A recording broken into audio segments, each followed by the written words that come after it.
menos 7 laboratórios diferentes, né, de médio e grande porte, não conseguiram, todo mundo dizia que eles precisavam apresentar sintomas severos, chegaram a procurar uma emergência pediátrica com um menininho de 2 anos e meio, porque ele estava com dificuldade de respirar, ele foi medicado, felizmente a febre melhorou, mas ele chegou a ter 40 graus, mais de 40 graus de febre, 40,5, e além dessa dificuldade para respirar, e também os pais, a mãe hoje estava se sentindo super mal, teve mais febre, apesar do menino ter melhorado, mas tem vários sintomas relacionados, então fica a dúvida, né, de quão grave precisa ser esse sintoma para que a pessoa seja testada. Eles, no fim das contas, realmente não conseguiram fazer o teste, estão melhorando lentamente em casa, estão sozinhos, mas estão com essa dúvida se tiveram ou não, de fato, o novo coronavírus, se estão ou não com a Covid-19, diante de uma situação que preocupa porque é uma criança, 2 anos e meio, dificuldade para respirar e também não consegue expressar exatamente o que ela está sentindo. A gente vai ouvir agora o depoimento do pai desse menino, o Breno, e toda essa situação da família. Meu filho e minha mulher acabaram também se sentindo indispostos e não muito bem. O meu filho já estava com tosse no domingo, na segunda-feira piorou o quadro de tosse dele e na terça de madrugada a gente acabou tendo que ir para o hospital, porque ele estava com muita tosse, emendando uma na outra. Lá a médica não quis fazer o exame dele, basicamente deixou entender que os exames só estão sendo feitos para pessoas que estão em estado grave já, para serem internadas. Mais de 4 em 4 horas eu tenho que dar um medicamento para ele. E ele ainda tem febre. Alterna entre parar a febre e ter a febre, né? E chegou a ter 40,5 de febre ontem. E a gente ouve ele tossindo ali no fundo, né? Doutor Rivaldo, especialistas falam, não é todo mundo tem que fazer, não adianta correr para os hospitais, para os postos de saúde. Mas esse caso, nos parece ali que o pai tem sentido para ter essa preocupação e não conseguiu fazer o teste. Eu não conheço em detalhes o caso, sou solidário com... O que eu quero perguntar é em relação assim, esse é o momento de se fazer o teste? Aí é só o colega que estava avaliando ali, aparentemente sim. Agora eu gostaria de deixar claro em relação aos testes diagnósticos, que tanto tem preocupado a população, que é uma das páginas mais emocionantes e gratificantes da ciência brasileira. Lembrando que o vírus, a composição genética do vírus tem pouco mais de 2 meses que foi conhecido pela comunidade científica mundial. Nesses 2 meses, nós já conseguimos estabelecer um diagnóstico, nós, Brasil, Fundação Oswaldo Cruz, capacitamos os nossos laboratórios parceiros, como o Instituto Adolfo Lupes em São Paulo, o Instituto Evandro Chagas em Belém do Pará, depois os parceiros dos países latino-americanos, 9 países estiveram aqui no Brasil fazendo o treinamento para esse diagnóstico. Nós treinamos hoje, aliás, ontem terminou o treinamento de todos, absolutamente todos os laboratórios centrais de saúde pública do país. Nesse período foram entregues algo como 20 mil testes para essa rede dos laboratórios privados. Esse gargalo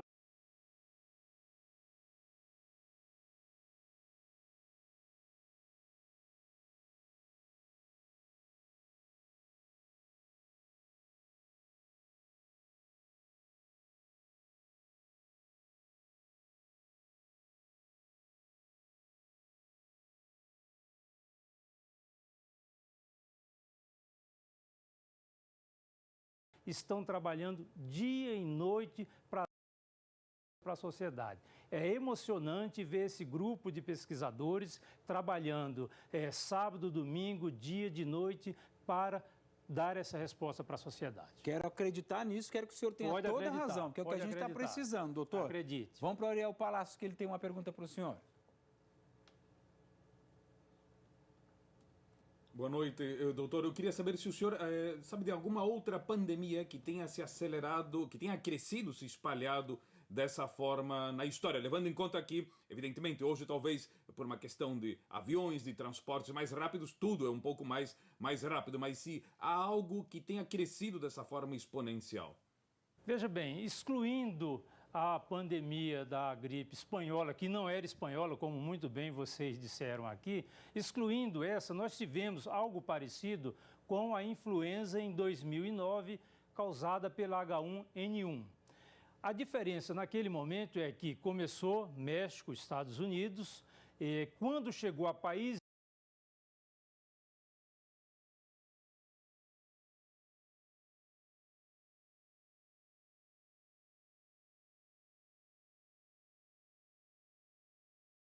juros da Caixa Econômica Federal e a suspensão por 60 dias do pagamento de empréstimos.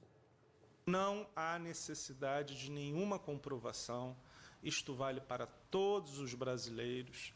Esta é uma crise mundial, uma crise que afeta o Brasil. Começamos com 60 dias. Em havendo necessidade, irá para 90, irá para 120.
Todo dia anuncia alguma coisa, isso é importante. Hoje também evoluiu a negociação com as companhias aéreas. Você já tem aí, as companhias aéreas têm uma dupla mão, toma lá e dá cá, né? As companhias vão ter um refresco na área de impostos, mas da mesma forma.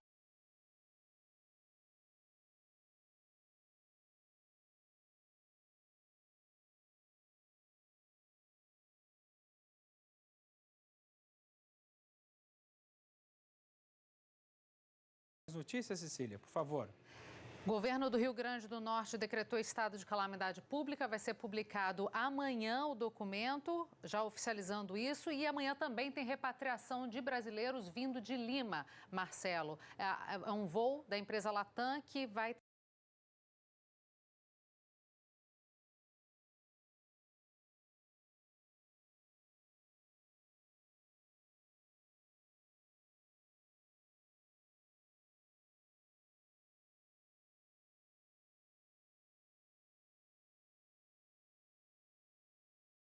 boas notícias, um respiro, né, no meio de um noticiário tão tenso, tão duro. São pequenas pílulas, atitudes que a gente mostra ali sempre que elas são positivas nesse momento tão difícil. O nome da nossa coluna é Esperança em Pauta.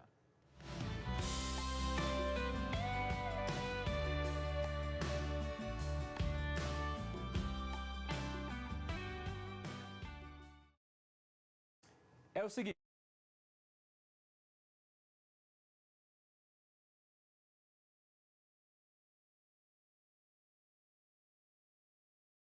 Possible, and work remotely if you can. Together, working with local officials, we can beat this. In college, you were a tennis-playing biology art major that went on to grad.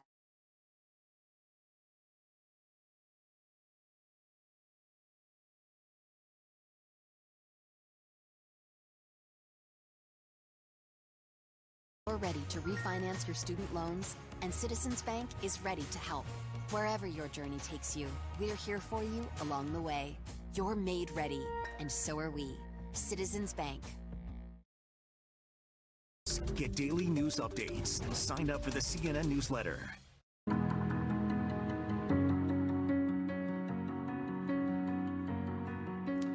Our next guest in tonight's CNN Facebook Global Town Hall is on the front lines of the development for a vaccine. He's not a doctor. He's a test subject for the experimental vaccine.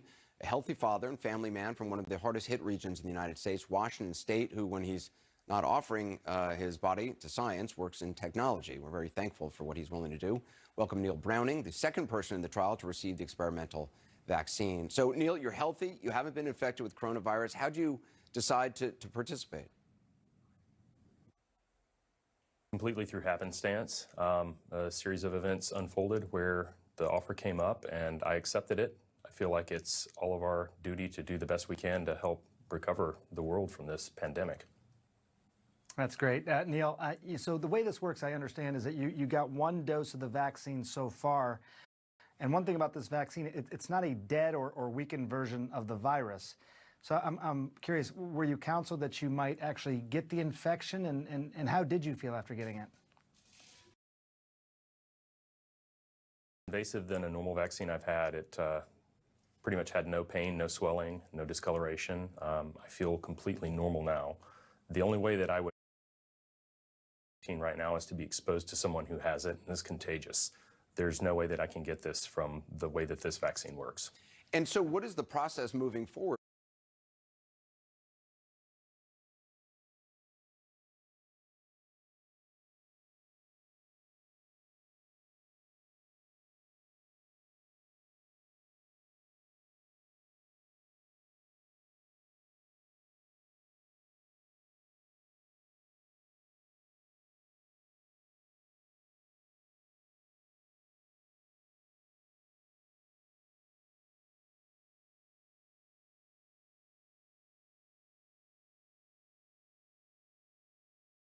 The initial vaccine, I'll be given a second dose and go through another weekly regimen of doing analyze the way my body's reacting to the vaccine and hopefully creating the antibodies to fight things off.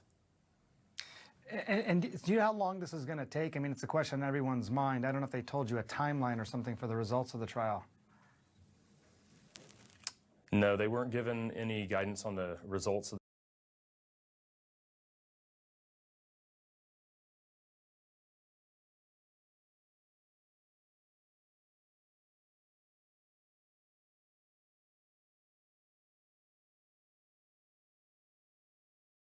blood.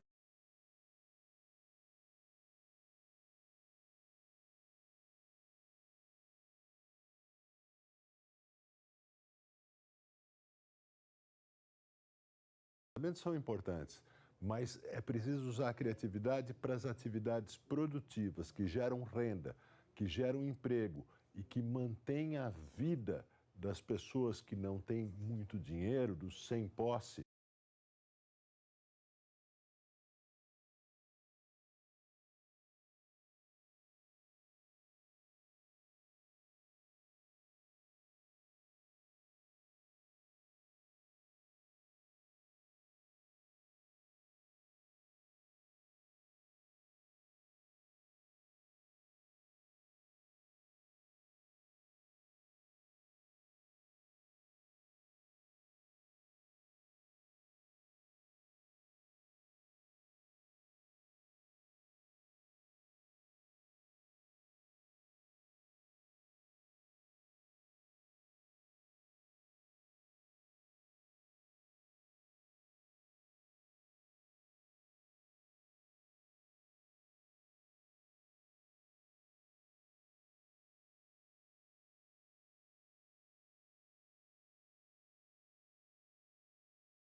Ia derramar aquela lagriminha, mas não podia botar em risco a vida da médica que estava executando o exame. Então, era um jeito de ver, através da telinha do celular, o bebezinho que vai chegar. É mais um ato de amor feito com a ajuda da tecnologia. Muito legal isso também. Fica também a dica aí, né, nesses tempos de coronavírus, aí a dica da Sandra. Eliane, guardei você por último para a gente falar do casamento virtual. A gente aqui falou do casamento virtual, da teleconferência dos médicos para não terem mais contato com os pacientes. Também agora está havendo ali na área de psicologia, né? A psicologia virtual. De repente, teu psicólogo está lá nos Estados Unidos ou lá na Tanzânia, você está aqui em Brasília e está fazendo terapia por meio virtual. Isso tudo é excelente no momento de emergência. O meu medo é que a moda pegue e, de repente, acaba a pandemia e todo mundo diz, puxa, ficou tão mais fácil assim, o juiz é mais cômodo, para o médico é mais cômodo, para o psicólogo, de repente, para o próprio noivo e para o próprio paciente. Vai que a moda pegue. Eu acho que vai ter muito efeito colateral dessa pandemia e um desses efeitos é que os empregos e os contatos, olho no olho, podem minguar. Eu, como acredito no amor, vou ficar aqui, né, com a lição de que a gente pode ser solidário, a gente pode fazer coisas para os próximos nesse momento. A gente abre o olho com a informação da Eliane. Aí vamos continuar aqui, amorosos, românticos e esperançosos. Vamos nesse ritmo para o Amanhã em Pauta.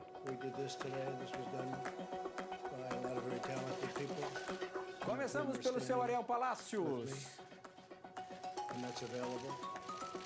Bom, amanhã, a partir daqui, a que horas são agora? 21h51, ou seja, daqui a 2 horas e 9 minutos, a Argentina entra em quarentena. Quer dizer, se eu quiser descer a rua e pegar alguma coisa no quiosque da frente, tem que ser já. Quarentena total até o 31 de março. Só poderão as pessoas ir às farmácias, supermercados, o que estiver perto. Nada mais. A polícia e o exército fiscalizarão, viajarão às ruas. Obedeça, amanhã conte pra gente como é que tá a situação por aí. Vamos pro Demetrio. Eu vou ficar olhando para o gráfico da Itália. Eu quero saber quantos novos casos vão aparecer amanhã para saber se o gráfico vai começar a atenuar o seu movimento de subida. porque é isso que era previsto pelos especialistas quando começou a quarentena italiana. Tem que começar a atenuar amanhã ou depois, senão está fracassando. Sandra?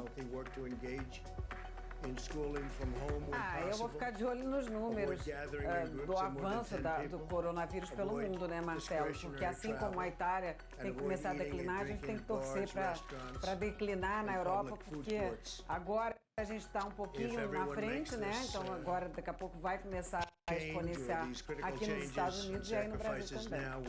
E você, Eliane? Olha, amanhã o Senado Federal estreia a votação virtual à distância do projeto de calamidade pública já aprovado pela Câmara. Agora, atenção, metade das emendas apresentadas foram para retirar o dinheiro, aqueles 2 bilhões do fundo eleitoral, para repassar para o combate ao coronavírus. Tomara que aprovem também as emendas. Olha só, obrigado, Eliane. Sandra, Demétrio, Ariel, vou pedir um favor. Comecem a aplaudir que vocês já vão entender.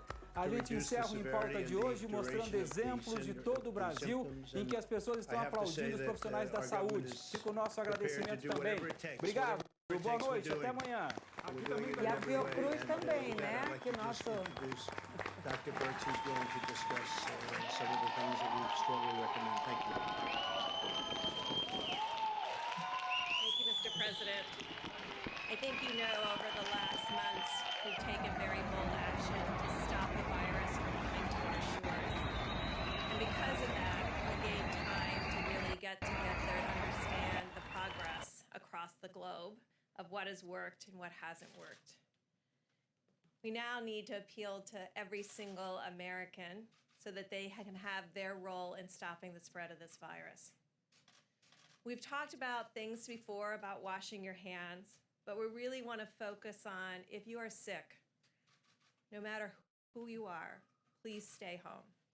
If someone in your household is diagnosed with this virus, the entire household should quarantine in the house to prevent spread of the virus to others. The reason we're taking these strong and bold steps is because we know there is virus spread before you develop symptoms, and then we know that there's a large group, we don't know the precise percent yet, that actually is asymptomatic or has such mild cases that they continue to spread the virus. If your children are sick, please keep them home. Now to our older population or those with pre-existing medical conditions, everyone in the household needs to focus on protecting them. Everyone in the household. I want to speak particularly to our largest generation now, our millennials.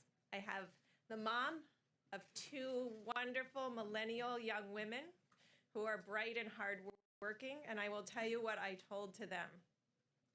They are the core group that will stop this virus.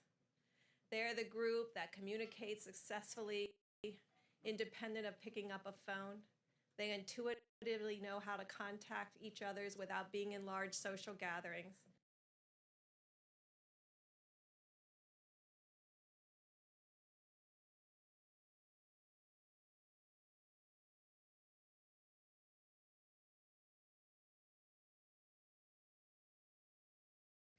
To be able to address this virus comprehensively that we cannot see, for which we don't have a vaccine or a therapeutic. The only thing we have right now is the amazing ingenuity and compassion of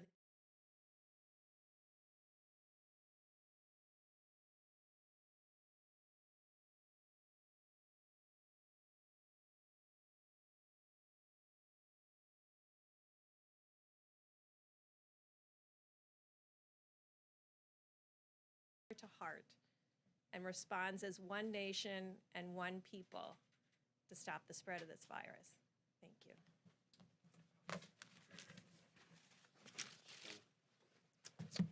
Thank you very much, Dr. Birx.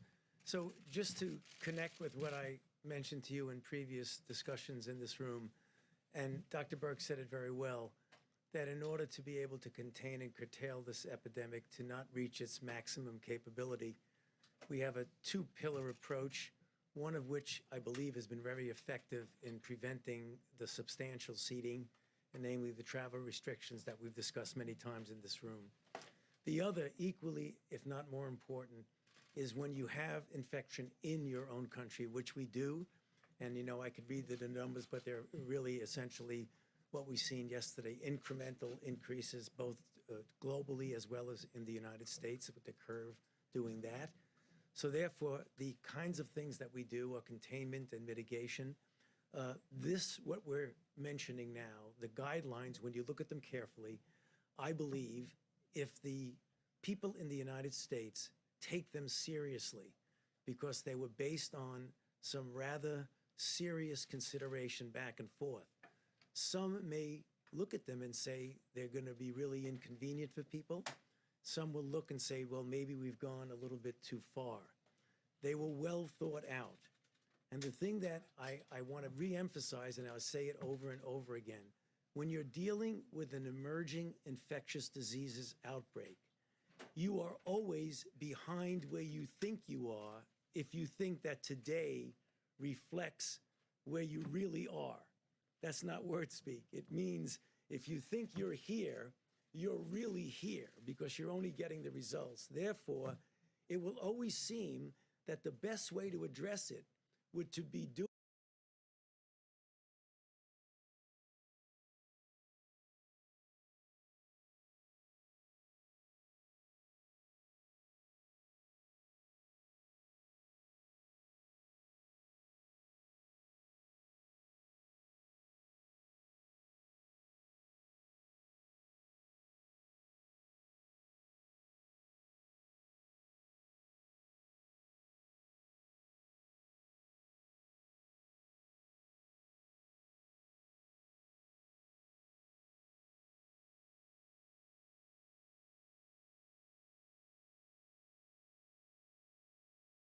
New student athletes were being sexually abused and are dumbfounded to understand how Jordan can deny it.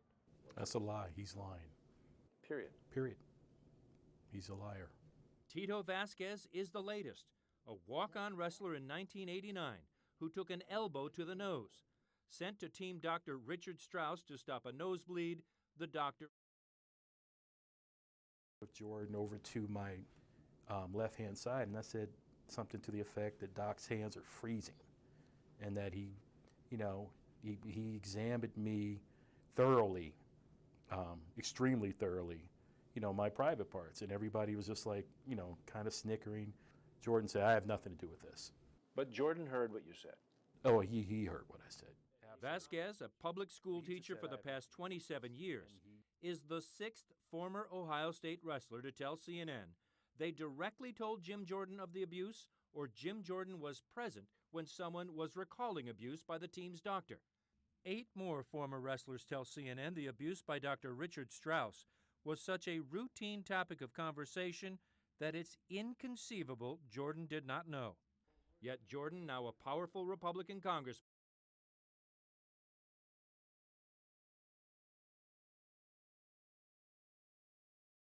Dr. Strauss, because they either told you at the time or you were there and heard it. You guys are still asking about this after the Perkins Coie Clinton's law firm investigated this and didn't even mention my name once. Well, they didn't mention your name, but they mentioned that 20 coaches knew about it. Every single coach has said the same thing I have. All kinds of athletes have said the same thing I have. And the reason they've all said that is because it's the truth. Look, if I'd have known there was some kind of problem, some kind of abuse, I'd have helped out our athletes. What they're saying is just not true. Richard Strauss killed himself in 2005. Last year, an independent investigation concluded while Dr. Strauss worked at OSU over 2 decades, he sexually abused at least 177 male student patients. Jim Jordan called the report a vindication because it did not name him. The report did not name any wrestling coach.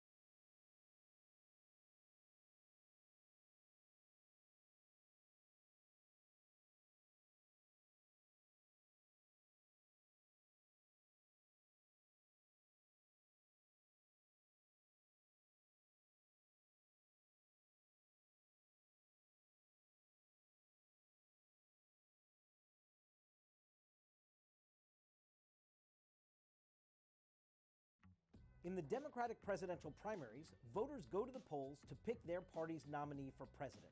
Their votes matter, but not in the way you might think. What they're really deciding is how many delegates each candidate is awarded from their state. And the nominee doesn't become official until those delegates meet at the Democratic National Convention in Milwaukee, Wisconsin in July. Delegates represent the choice of voters from around the country.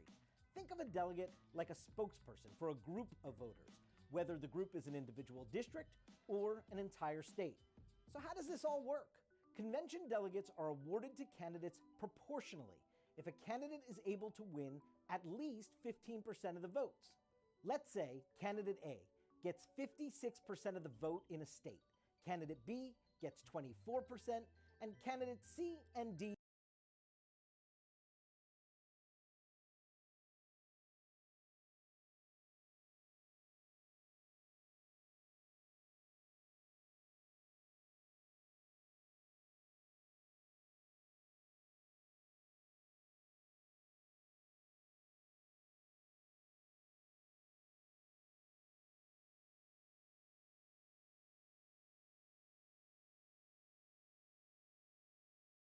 Telling them you'd break the guy's neck if he did that to you? Despite the specific allegations, Jordan's office says his statement stands. He knew nothing of the abuse. Drew Griffin, CNN, Washington.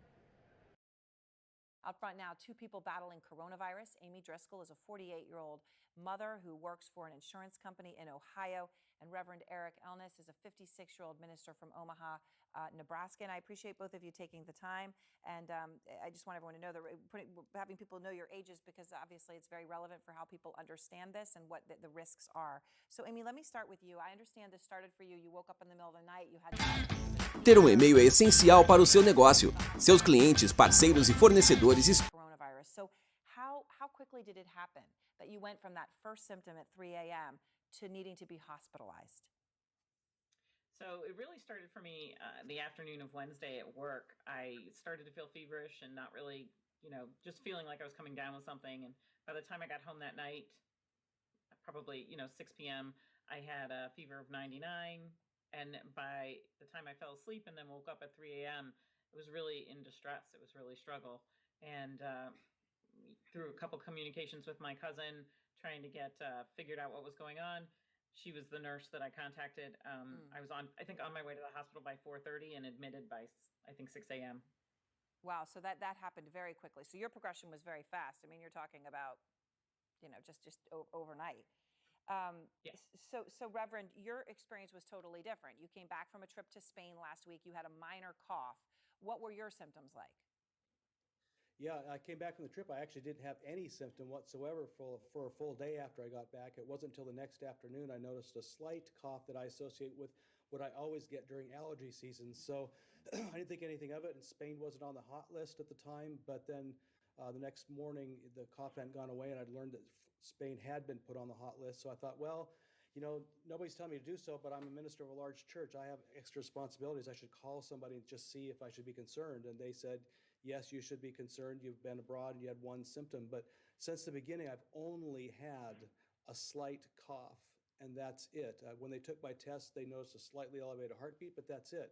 No symptoms whatsoever. I've never had more than that. In fact, the last few days, I haven't even had the cough. I mean, it is incredible how different this can be. Let me just ask you, Amy, you described, obviously, your experience so very different, and the onset to hospitalization being so rapid. You described it as a battle inside your body. Tell us what you mean by that. What happened? How did it feel like? So I was just so sick right away, and it just felt like I just couldn't, I couldn't do anything that would make it better. And, when I was inpatient in the hospital, they ran a whole bunch of tests and they did all of the things. And then they did services to try to make me comfortable, but they were pretty honest in saying that there just really wasn't a whole lot they could do. So I really just had to kind of battle out the fever and battle out how I felt. And it was a lot of sleeping, waking, taking some fluids, going to the bathroom, going right back to sleep, all while hooked up to an IV and people, checking on you every, half hour or so. Did you need a ventilator? I was not. I was not on a ventilator. I did not need it. Right. I just am asking because I know so many people are worried about that and how that may play out. Reverend, to your situation, though, as you point out, unless you had kind of pushed hard to get tests and followed the news, you wouldn't have ever sought any kind of medical attention for what you had. There's a new study that says 86% of people with coronavirus in China were asymptomatic, which means obviously they're spreading it to people who could have gotten extremely sick, people like Amy, or people who get a heck of a lot sicker than that. If it weren't for you taking that initiative to kind of force the issue and get tested, I mean, just to state the obvious, right? You could have spread the virus even more widely, right? I mean, you've got a church. Well, not only a church, we're on the Tri-Faith Commons, where a church, a synagogue, and a mosque have all co-located to a 35-acre commons. I systematically infected members of 3 different Abrahamic faiths just through the day and a half I was in the office, just for casual, and I was doing social distancing and all that, but still there are over 30 people who got infected, or at least exposed to it, and are now quarantined. I can't even imagine now the people who have been exposed to somebody like me, they didn't know they were, and now they're carrying the virus, so they haven't been even abroad. They just have one symptom, and they're carrying this thinking they just have an allergy. You did the right thing. You did the right thing, and you did the best you can. But I mean, it's got to feel horrible, right? Well, regardless of what it feels like to me, it's just really clear that we need to have a national quarantine now. We needed to have it a week ago. We need to shut things down so that people are hurting here in the heartland, really hurting already, and not just from the virus. They're out of work. They're going to financial devastation, and just how long we need to shut things down right now so that people are only out a week for a matter of a few weeks rather than a few months or even years if this triggers a global depression. Amy, you have a 14-year-old son. I know he's quarantined at home. His symptoms, as I believe you've said, are very mild, some headaches. What are the doctors telling you about him and what he should do? So they don't want to test him. They don't feel like it's necessary to test him. And Ohio has changed their regulations on who's getting tested now. And, he's under quarantine with me. Essentially, he'll be here as long as I am. And we're just going to kind of wait it out and see how it goes. If he has any more severe symptoms or anything that really gets, something serious, then they've given us numbers to contact and people that we're supposed to call and make sure that we're in contact with, so they're aware and we can make decisions from there. Well, I hope that his symptoms remain mild, and that, so good that you seem to truly be on the road to recovery. Thank you so very much, Amy, and you as well, Reverend. Thank you. Pleasure. Thank you so much. In the Democratic presidential primaries, voters go to the polls to pick their party's nominee for president. Their votes matter, but not in the way you might think. What they're really deciding is how many delegates each candidate is awarded from their state. And the nominee doesn't become official until those delegates meet at the Democratic National Convention in Milwaukee, Wisconsin. Questão de hospedagem, alimentação. Meu psicológico está muito abalado, assim como das outras pessoas. Tá bem difícil mesmo.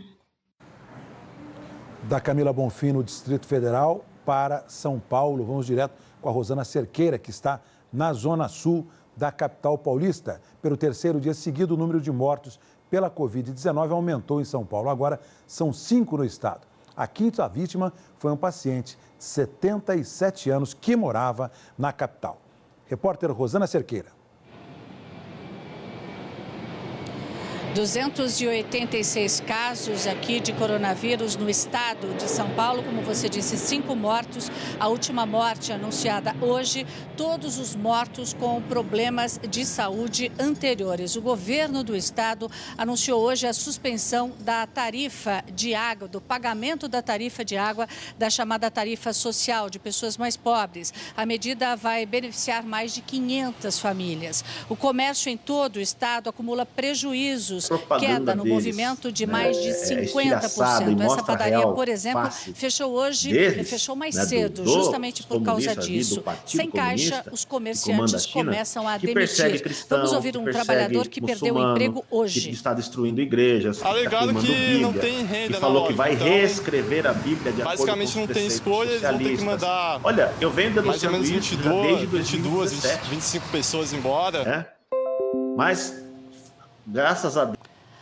9 cidades da Baixada Santista, do litoral de São Paulo, decidiram limitar o acesso à região. Por lá, eles só têm casos suspeitos e querem impedir a propagação do vírus. E assim, portanto, a partir de amanhã, proibido acesso às praias do litoral de São Paulo. Hotéis não poderão mais receber hóspedes. Rodoviárias no litoral fechadas. Comércio apenas de gêneros essenciais. E uma última informação: a montadora Ford suspendeu temporariamente a produção dela de veículos aqui no Brasil e na Argentina. Impacto forte na economia, Heraldo. De São Paulo com a Rosana, direto para o Rio de Janeiro com a Bárbara Carvalho. Bárbara Carvalho tem informações a partir do Rio de Janeiro, que teve a confirmação de 2 mortes por coronavírus. E o governador Wilson Witzel publicou um decreto que limita a circulação de pessoas no estado. Detalhes dessa medida ao vivo com a Bárbara. Bárbara. Boa noite, Heraldo. Boa noite a todos. 66 casos confirmados aqui no Rio de Janeiro e 2 óbitos confirmados hoje, de um homem de 69 anos em Niterói, na região metropolitana, e de uma mulher de 63 anos em Miguel Pereira, no interior do estado. Os 2 tinham hipertensão e eram diabéticos também. A maioria desses casos confirmados, dos 66, está aqui na capital. Além disso, em relação a esse decreto do governo Wilson Witzel, do governador Wilson Witzel, ele quer restringir ao máximo a circulação de pessoas para dentro do estado e também na região metropolitana. Por isso, nesse decreto, que vale a partir do primeiro minuto de sábado, que foi publicado agora há pouco, hoje à noite, ele fala que proíbe a circulação de ônibus intermunicipais e também de transporte de aplicativos entre as cidades da região metropolitana e a capital. Estão permitidos os transportes ferroviário e aquaviário, porque os serviços essenciais precisam continuar. Além disso, esse decreto visa proibir a circulação, a entrada, chegada de voos, de também navios e ônibus que venham de estados com circulação confirmada do vírus ou que tenham o decreto de emergência já feito. Então, ele cita nesse decreto estados como São Paulo, Minas Gerais, Bahia e, além disso, o Espírito Santo, assim como o Distrito Federal. As medidas ainda dependem de aprovação das respectivas agências reguladoras, como, por exemplo, a Agência Nacional da Aviação Civil, a ANAC. E também, hoje, o governo do estado do Rio anunciou a criação de 3 hospitais de campanha com 300 leitos para desafogar o sistema de saúde, e o governador do Rio, Wilson Witzel, visitou uma unidade de saúde no centro do Rio de Janeiro que vai funcionar como hospital de referência para o tratamento de casos do coronavírus, do novo coronavírus. É isso, Heraldo. Bárbara Carvalho, as informações a partir da cidade maravilhosa, Rio de Janeiro. Obrigado, Bárbara. O deputado federal Eduardo Bolsonaro, do PSL, provocou uma crise diplomática entre Brasil e China. O deputado escreveu ontem à noite em rede social: quem assistiu Chernobyl vai entender o que ocorreu. Substitua a usina nuclear pelo coronavírus e a ditadura soviética pela chinesa. Mais uma vez, uma ditadura preferiu esconder algo grave a expor tendo desgaste, mas que salvaria inúmeras vidas.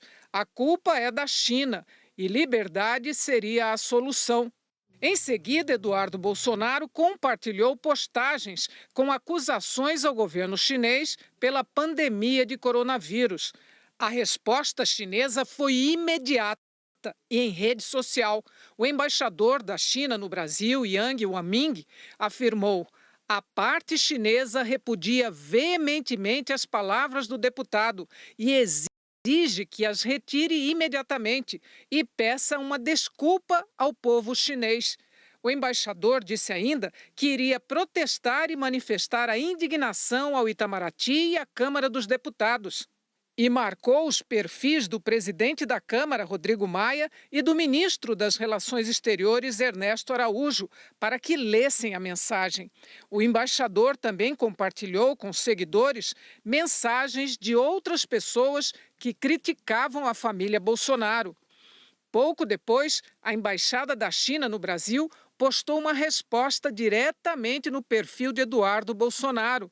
As suas palavras são extremamente irresponsáveis e nos soam familiares. Não deixam de ser uma imitação dos seus queridos amigos. Ao voltar de Miami, contraiu, infelizmente, vírus mental que está infectando as amizades entre os nossos povos. A referência a Miami foi porque Eduardo Bolsonaro fez parte da comitiva brasileira que viajou para os Estados Unidos 2 semanas atrás. Já era madrugada quando o presidente da Câmara, Rodrigo Maia, se manifestou sobre o assunto na mesma rede social. Em nome da Câmara dos Deputados, peço desculpas à China e ao embaixador Wang Ming pelas palavras irrefletidas do deputado Eduardo Bolsonaro. Só no início da tarde de hoje, a maior autoridade da diplomacia brasileira entrou na história. O ministro das Relações Exteriores, Ernesto Araújo, assumiu a defesa do presidente da República por causa das mensagens críticas à família Bolsonaro e repreendeu o embaixador chinês, dizendo que a reação dele foi desproporcional e que feriu a boa prática. É inaceitável que o embaixador da China endosse ou compartilhe postagem ofensiva ao chefe de Estado do Brasil e aos seus eleitores. As críticas do deputado Eduardo Bolsonaro à China, feitas em postagens ontem à noite, não refletem a posição do governo brasileiro. Temos expectativa de uma retratação por sua repostagem ofensiva ao chefe de Estado. O Brasil quer manter as melhores relações com o governo e o povo chinês, promover negócios e cooperação em benefício recíproco, sem jamais deixar de lado o respeito mútuo.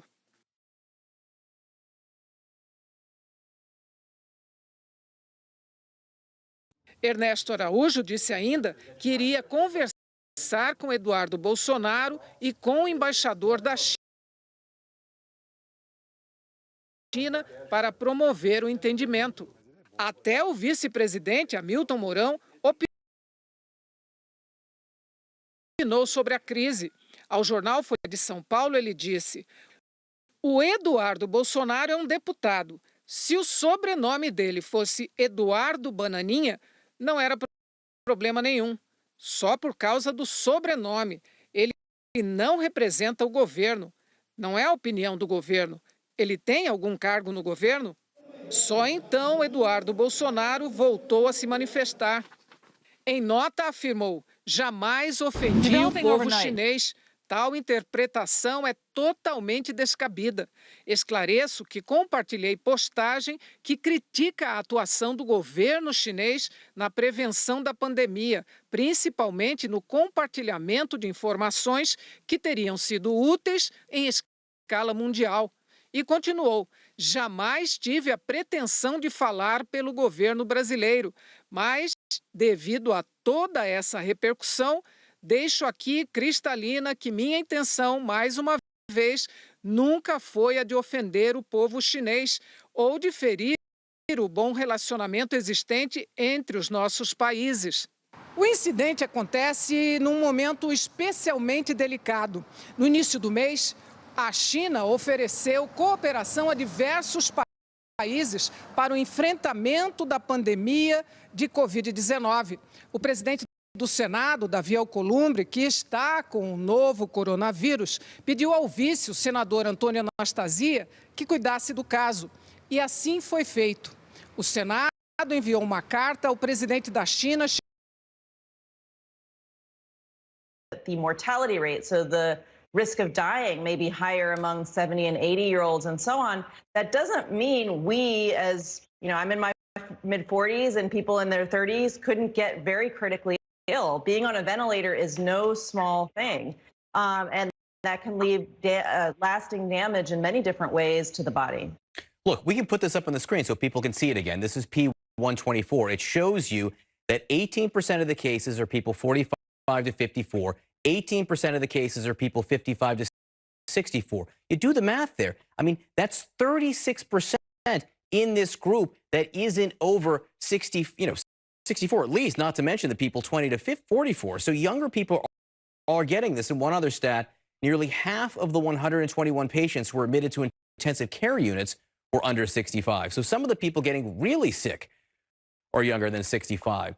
Dr. Kong, I want to go to you on what is the other urgent matter being dealt with right now, and that's the fact that the surge seems to be happening, and we're getting reports of shortages of supplies and shortages of medical workers in some of these emergency rooms around the country. Just tell us what you've experienced. Sure. Good morning. That's right. There is definitely shortages of supplies throughout the supply chain. I'm hearing reports from my colleagues in different communities in the United States. Luckily, in the hospital system that I work in, we actually have adequate supplies for now. But given the surge of patients that's occurring, it's very important that we take care of the supplies that we have and we use it judiciously. What are you most concerned about? What exactly are you in most need of, do you think? For the moment, it's personal protective equipment, or PPE. So that would be gloves, N95 masks, and gowns. These things are used rapidly. They're changed in and out between different patient encounters. So in a single day, a hospital can go through a lot of PPE for all its personnel. And Dr. Kong, because you're on the front lines, are you seeing lots of young people? Yes, we have actually seen a lot of young people. I want to echo what has already been said on your show, that while it is true that mortality is associated with more advanced age, that does not preclude younger people having serious disease. So we have seen people with serious disease requiring hospitalization. This is absolutely something that we're seeing. I'll reiterate once again, of the studies that have been done so far, this is brand new, nearly half the patients who were admitted to the ICU were people younger than 65, which Dr. Gounder, I think, makes these images that we're about to show, put up on the screen here, so confounding and upsetting. It's these pictures of people on spring break in Florida, on these crowded beaches. And then you hear statements like this, and I'll read this out loud. This is from someone from Miami yesterday. If I get corona, I get corona. I'm not going to let it stop me from partying. I think they're blowing it way out of proportion. How dangerous is a statement like that? Well, I think it's profoundly dangerous. I think maybe trying to scare the young who think they're invincible may not be the right strategy here, though. I think trying to convince them of why they need to be caring for others in their communities, their parents, their grandparents, and others that they care about, may actually be the better way to leverage their good actions. But Dr. Gounder, then we also hear from Senator Ron Johnson trying to put this in a different perspective. And I just want to bounce this off of you because I want to know your perspective on this. He says, we don't shut down our economy because tens of thousands of people die on the highways. It's a risk we accept so we can move about. We don't shut down our economies because tens of thousands of people die from the common flu. Does he have a point that this is, would you put this, the coronavirus, in the same category as automobile accidents and the common flu, and that we try to go about our regular business with those? Well, so first of all, automobile accidents and the flu cause about 50,000 deaths per year. This is on a completely different scale. Second of all, I would argue that the economy is going to shut down whether we like it or not. And so the only way actually to get that going again is to address this issue with the coronavirus pandemic head on. And that's what's going to help us in terms of rebooting the economy.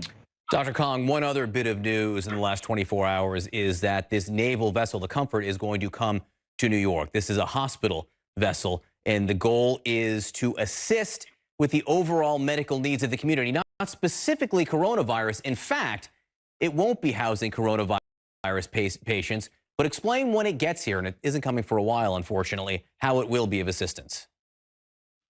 Well, with the flood of coronavirus patients that will be coming in, the most seriously affected of those will require higher level care, perhaps ICU level care. In the United States right now, it's postulated that there's something in the order of 100,000 ICU beds. If there's a great surge of patients, the United States may not have the capacity to deal with all these patients at once.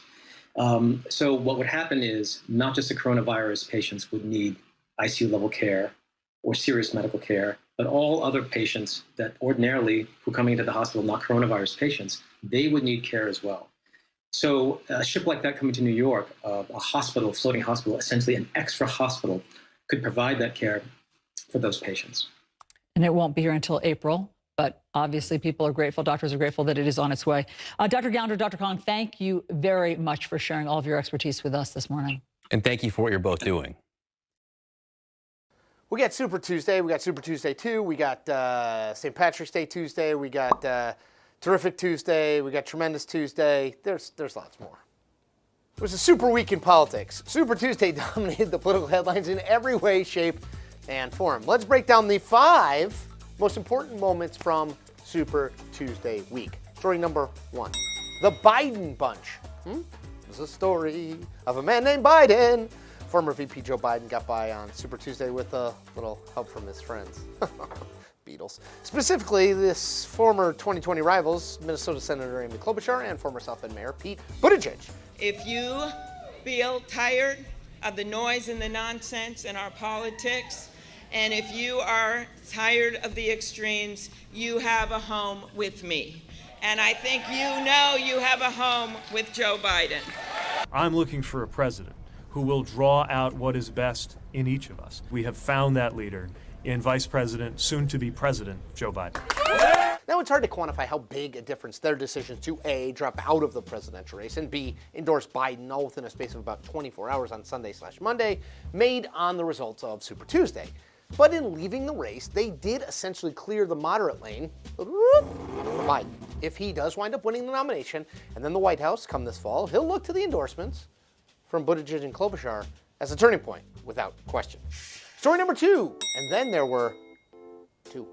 When the dust settled after Super Tuesday, it became clear that Democrats were down to a two-man race. And you want a nominee who's a Democrat, a lifelong Democrat, a proud Democrat, an Obama-Biden Democrat.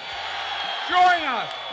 If it comes out to be a campaign in which we have one candidate who is standing up for the working class and the middle class, we're going to win that election. In one corner, you have Joe Biden, former vice president, now the sole occupant of the race's moderate establishment lane. The turnaround in the former VP's fortune is really, honestly, remarkable. Biden's strongest pillar of support remains, as it was in South Carolina, African-American voters who propelled him to surprisingly easy wins in a lot of places, but especially Virginia, North Carolina, and Alabama. In the other corner, you have another septuagenarian white man named Bernie Sanders, Vermont senator, avowed Democratic Socialist, the candidate who led the 2016 revolution to move the party further to the ideological left. Super Tuesday was supposed to be the day he effectively seized the nomination, but losses to Biden in places like Texas, Minnesota, and Massachusetts are without doubt body blows to those hopes. And now Sanders finds himself in a protracted delegate knife fight. So liberal versus moderate, revolutionary versus pragmatist. Pick your fighter, Democrats. Story number 3. Bloomberg's millions aren't enough. Less than 4 months after Michael Bloomberg got into the 2020 Democratic race, he got out of the 2020 Democratic race after a hugely disappointing showing on Super Tuesday. I entered the race for president to defeat Donald Trump. And today, I am leaving the race for the same reason, to defeat Donald Trump, because staying in would make it more difficult to achieve that goal. The billionaire former New York City mayor's campaign was a massively important test case of this question. Can a hugely rich person simply step into a race and secure a party nomination solely on the back of slickly produced and ubiquitous TV ads?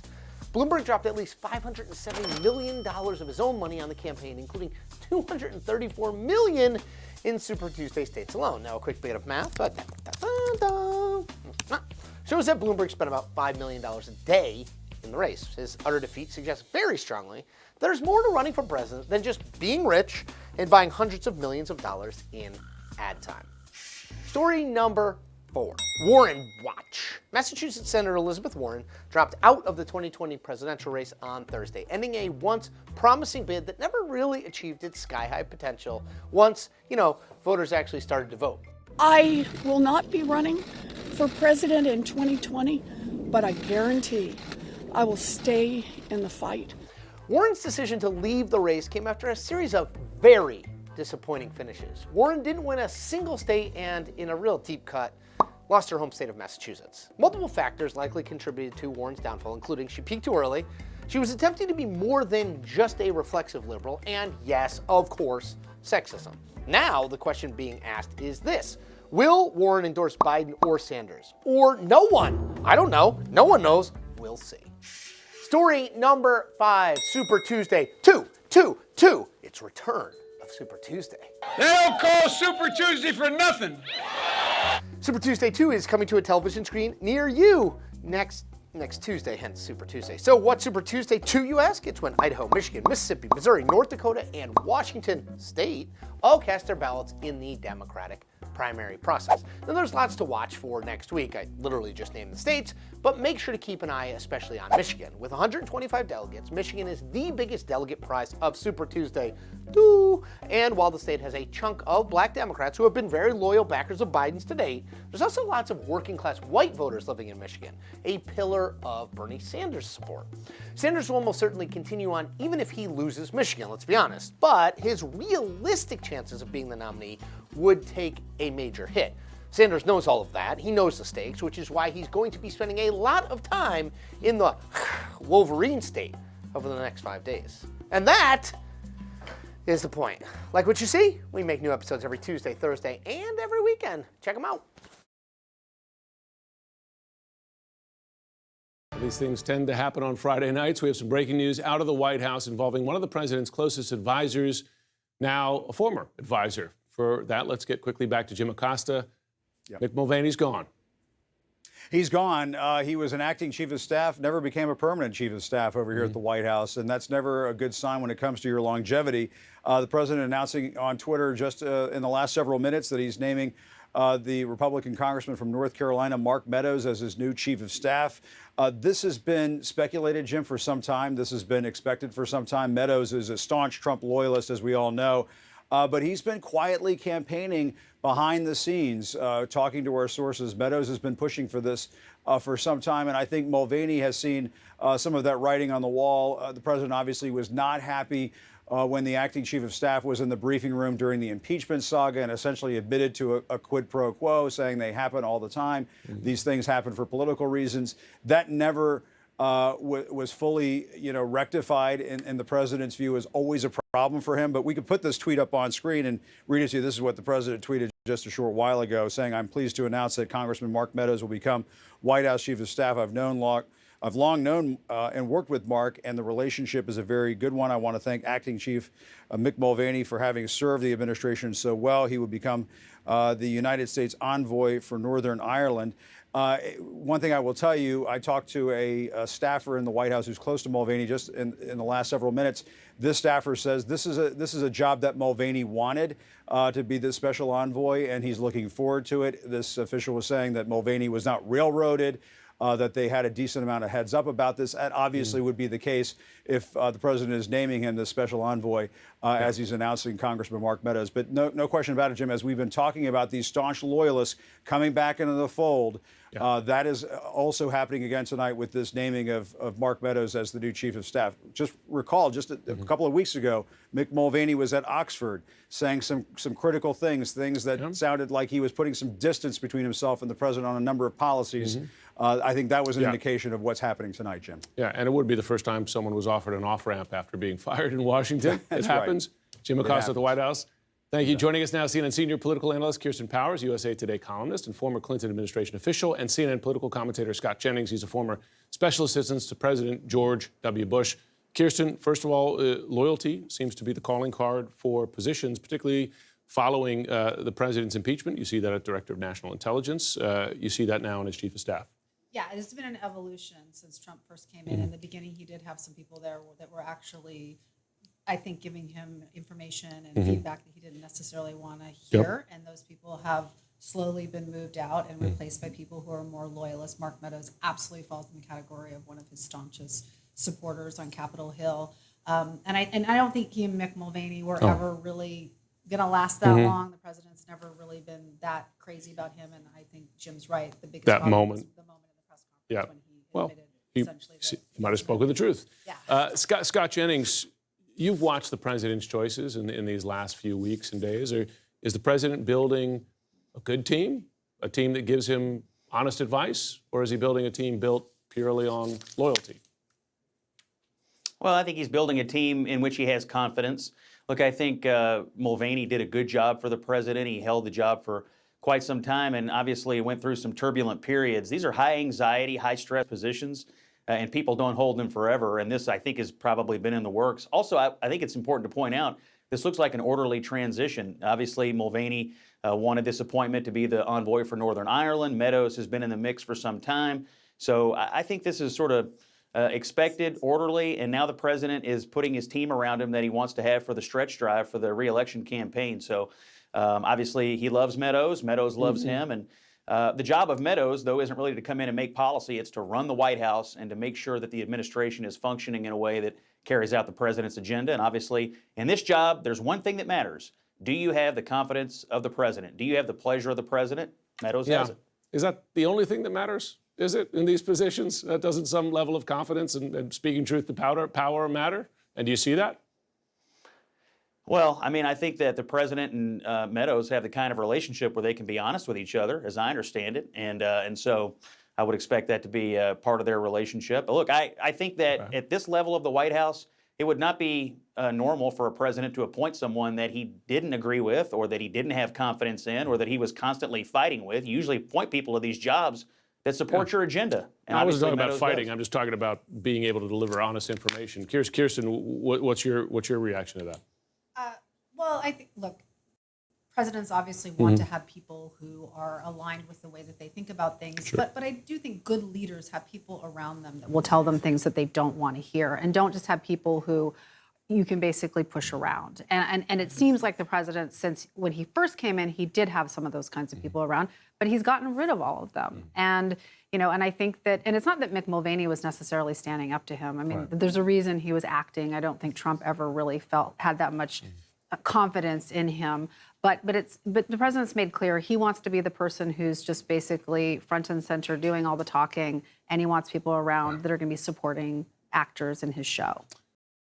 Just moments ago, a memorandum was put out by Press Secretary Stephanie Grisham from the White House. I want to read to you a portion of it now. This coming from the White House physician. He states that last night, after an in-depth discussion with President Trump regarding COVID-19, the coronavirus, the president elected to proceed with a test of coronavirus. The White House physician, Sean Conley, writing, quote, "This evening I received confirmation that the test is negative. The test that was done on President Trump for coronavirus, apparently negative. This after the president came into contact with multiple people at his Mar-a-Lago resort last weekend who ultimately tested positive for the virus. Also, this coming just less than 24 hours after that same White House physician put out a letter detailing why President Trump would not be getting a coronavirus test." Kind of baffling stuff. I believe we have Kristen Holmes at the White House now. Is that right? And Kristen, I mean, this is great news. Happy to hear that President Trump is healthy and that he's fine. Still sort of baffling that the White House isn't providing more of an explanation for this, more of a timetable. Kind of brings to mind questions about the management of all of this and messaging in a crisis. Well, that's absolutely right. And, you know, we just talked about this just moments ago, the idea that there's been an escalation, not just in the response by the administration to coronavirus across the board, declaring of a national emergency, but also to the precautions that have been taken around President Trump. I mean, we've seen him for days. We've asked, is he going to get a test? We've seen person after person that he's come into some sort of contact with then test positive for coronavirus, or people that he's very close to being in very close proximity to people who then test positive. And the more we ask, the more President Trump continued to say, well, I'm going to keep doing what I'm doing. I'm going to keep shaking hands. I'm going to keep being in proximity to people. Well, it clearly shows that that has changed. There has been an escalation here in taking extra precaution when it comes to President Trump, including this idea of taking the coronavirus test. Yeah. Now, President Trump, again, has said that in the past, that he would probably take it, but they didn't need to, that he felt fine. Now, of course, we know last night he did in fact take it, excuse me. And I do want to read one line here of this letter that just came out. It says, 1 week after having dinner with the Brazilian delegation at Mar-a-Lago, the president remains symptom-free. I have been in daily contact with the CDC and White House Coronavirus Task Force, and we are encouraging the implementation of all of their best practices for exposure reduction and transmission mitigations. The reason this is so interesting is because here you have a doctor saying that they're taking all these steps, that they've been taking all these steps for days, whereas we heard the president essentially kind of brushing this off, saying it was no big deal. So really apples and oranges here, but clearly one thing that is noticeable, one thing that we noticed today in the briefing, we noticed yesterday with this declaration of an emergency, the White House is really ramping up their efforts here. They are taking this seriously, and the tone has definitely shifted. All right, Kristen Holmes, thank you for that. I want to go back to Dr. Jean Marrazzo now. She's the director of the Division of Infectious Disease at the University of Alabama, Birmingham. Doctor, with this negative test, obviously, again, a great sign for the president, but is he in the clear? Is this a firm declaration that he has nothing to worry about? I would not say that. So again, as Ambassador Birx emphasized today, a negative test today is just that. It's a negative test today. I'm sure he's personally reassured, but it's really not reassuring from the standpoint of what might happen to him in the next couple of days. It really gets into the challenge when you're using a test that is intended to diagnose an illness for something like screening, which means just testing somebody who doesn't have any symptoms of the disease. We usually don't do that for this sort of infection for the very reasons that we just discussed. It really doesn't tell you what's going to happen the next day. And as I mentioned before, I really want to have these tests available to test our patients, those people who are already admitted in the hospital, people who have symptoms and are desperately trying to get them diagnosed, or their kids or their parents diagnosed. Yeah, and one more question, Dr. Marrazzo. I'm curious here. The president obviously sort of put off getting a test. For folks at home, you were explaining that if you don't have any symptoms, you shouldn't try to go get a test. But if you are showing symptoms, what do you do? I mean, in the sense that it's difficult for people at home to go get a test at this point. There's a shortage of them. If you are showing some symptoms, but you're not sure if it's coronavirus or the flu, what should they do specifically if they haven't come into contact with someone who has the virus? Right, so you're touching on something that David Gergen really emphasized previously, and that is basically we are sprinting at full speed in the dark, trying to figure out what to do in the absence of knowledge about who has this infection and how extensive it is. And the problem with trying to advise individuals about what to do if they're symptomatic is that tests are in such short supply right now that to tell somebody who's, generally having symptoms of a respiratory infection could be able to transmit the virus, infectious. To tell them to go to an ER or an urgent care center or to get in one of the lines that are forming at some of these outdoor screening centers and sit there for what I've heard now can be 2 hours, that's a pretty heavy lift for them, and it really is stressing the system. I'm very hopeful that we'll see a ramp up of testing this week as more tests come online. My advice to people is if they feel really ill and they really are concerned, and that means getting fevers, high fevers, having any worsening cough, trouble breathing, the sorts of stuff that would make you go to see your doctor if you thought you had the flu, then you do want to get checked out. And that generally means calling ahead to tell people that you're concerned that you might have what could either be influenza or could be COVID-19, because you really want them set up to see you in a way that's going to protect them and going to protect the people around them in their environment. Let's talk about something that you and I have talked about a lot over the last week and a half, which is the fact that the United States is pretty much mirroring Italy. We're about 10 or so days behind where they are, and their trajectory of how many people have been confirmed cases of this is basically we're following them by about a week and a half. And I want you to take a look at this graph we have right here in front of me. This is the spread of coronavirus in the U.S.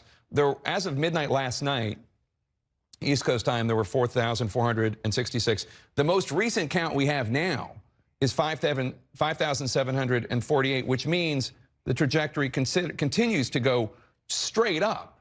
It's going straight up. We haven't even really started this 15 days to bend the curve or flatten the curve program. I guess it started yesterday officially. But this is horrifying because this means pain, suffering, and death in a way that we Americans could control more, but we are not.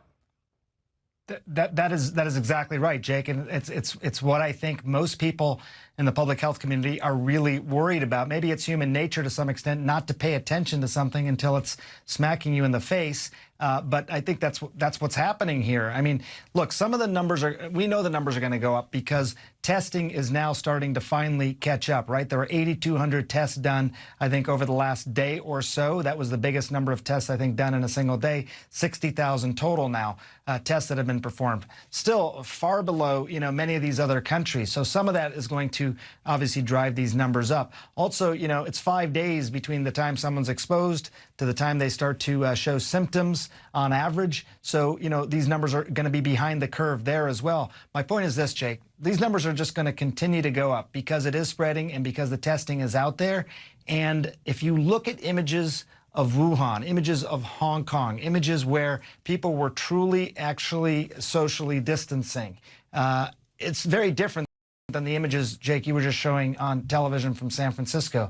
The streets were bare. People were not outside. It wasn't like that forever. It was like that for a couple of weeks because that was the goal, to break the chain of transmission. Again, Jake, I don't think we're taking this seriously. There's a lot of things that need to be done. We need to make sure hospitals are prepared. We need to make sure there's enough breathing machines and ICU beds and overall hospital beds. But the individual responsibility, which is something, again, that we've been talking about for weeks, if not months now, I'm surprised, Jake, at this point still there's a lack of seriousness being given to this. And it worries me, and it worries a lot of the public health officials I've been talking to. Look, everybody understands if you have a doctor's appointment for an important procedure, you go to the doctor. If you need groceries or else you're not going to be able to survive, you go to the grocery store. But this idea of people rollerblading when this pandemic is going on, the idea of beaches in Florida being filled is outrageous, and it is incredible. First of all, it's ignorant, but it's also selfish because, as you and I have talked about at great length, a lot of people, most people will not die from this. A lot of people will suffer from it and perhaps have lifelong injuries from it. And a lot of people, a minority, but still many, many people are going to die from this. And it's actually the bigger group, the survivors, who are going to carry it and give it to the people who are going to die from it. Absolutely. We're all in this together. And I think that the narrative, the message I think a lot of people have been hearing is, look, it's not that bad. It's just another flu. Most young, healthy people are going to be just fine. Maybe they haven't really been paying attention to some of these other countries around the world that have been hard hit. Maybe they don't fully realize that they can still transmit this virus and make somebody, a family member, somebody they love, or a total stranger sick from this still. This is a virus. It's, I think, unlike anything that maybe many people in their lifetime have dealt with, certainly to this degree. So, I'm not someone who likes to motivate through fear or inspire through fear, but there's lessons staring us right in the face when it comes to this. And for a country that does so many things well, and I think our public health system at times can do so many things well, right now I think we're woefully underprepared. And I don't know what the talkbacks you and I are going to have next week. I don't know what we're going to be talking about, and I'm a little frightened to sort of think about that right now, Jake. There have been, by serious medical professionals in England and in the United States, projections that hundreds of thousands of Americans will die from this, if not millions of Americans. Now, I understand there have been a lot of people giving false information out there, including President Trump, although in the last couple days he's completely been striking the right tone and talking about how serious it is, and including a lot of conservative pundits and a lot of people on a different channel talking about how this is just like the flu. But it's not. how bad do you think it's going to be in a month? What are we going to be talking about? I've really tried to modulate, I've looked at all these models and I've tried to modulate, I think, things to present things in a way that I think are digestible. But look, I think when people listen to the message coming out of the White House today, which again was a much more distinctive and different tone, you heard the president say, look, stay home. Look, it's bad. These are the president's words after he met with his public health advisors and they really convinced him of what they were seeing here. It's bad, he said. I think people really need to heed that. Jake, the numbers are I think it's hard to really wrap your mind around what the numbers could be. And I don't, I think maybe it's not helpful at this point to project what those numbers are. But let me just say this, you've heard from many people that 40 to 60% of the nation could be exposed to this virus. 40 to 60% of Americans. And you've heard that the fatality rate of this is 1 to 2%, let's say, and that might be conservative. It's hard to know for sure. But overall, look, you can do the math, and again, this is. I don't want to be alarmist. I want to be very careful here how I'm presenting this, but I think the prevailing message should be that maybe we are still at this inflection point, and if we take heed, and we're not asking people to. There's no therapeutic, there's no vaccine. We know that. We're asking people to stay home and not spread the virus. That's what public health officials are saying. Stay home and don't spread this virus. You won't know if you are. It's not like something you're going to feel or see or do intentionally, but it could happen anyway. Stay home and don't spread the virus. I think it's really maybe one of the most important things I've said. Let's talk about some of the things that the viewers at home right now should be doing. First of all, if you're over 60 or you have an underlying issue in terms of your respiratory system or your immunity system, you should stay home. You should be home. You should not be leaving your house, period. You should not be having people over to your house to socialize, period. You need to be by yourself. You need to protect yourself. If you're married, obviously, with your spouse, but you need to protect yourself. Sanjay, you and I were talking about this yesterday. We both have kids who are home. Schools have been canceled. No play dates. We're not allowing any play dates. What other advice would you give people? With your own personal hygiene, within your hands end up being a big potential transmitter of this virus. It can stay on your hand. You can touch yourself. You can touch someone else and spread the virus. So making sure your own personal hygiene with regard to hand washing is clear. Every time you touch surfaces, make sure you're wiping surfaces because, again, we know that virus can stick to surfaces. If you're going to visit someone who's vulnerable or elderly, and again, like you said, Jake, you want to really minimize that. I was supposed to visit my own parents who are in their late 70s this past weekend. I did not do that trip. But if you have to, you got to act as if you might be carrying the virus. Act as if you might be carrying the virus.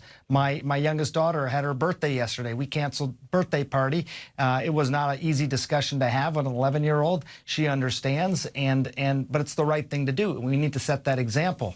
So there's all these things, that are within our power, and we're in this together. I mean, again, the good news part of this is that it is within our control, I think, to totally change the fate here, or at least alter the fate of what's happening here. Maybe not totally change it, but have an impact on where this thing goes. It's within all of us. How I behave, Jake, affects your health. How you behave affects my health. Never, I think, have we been so dependent on each other, at least not in my lifetime. And we should rise to that occasion, I think. Right. President Obama has made no endorsement in the Democratic race for president, but that hasn't stopped Joe Biden from repeatedly invoking his former boss's name, his friend Barack, on the campaign trail. And now Bernie Sanders is pulling out some of the former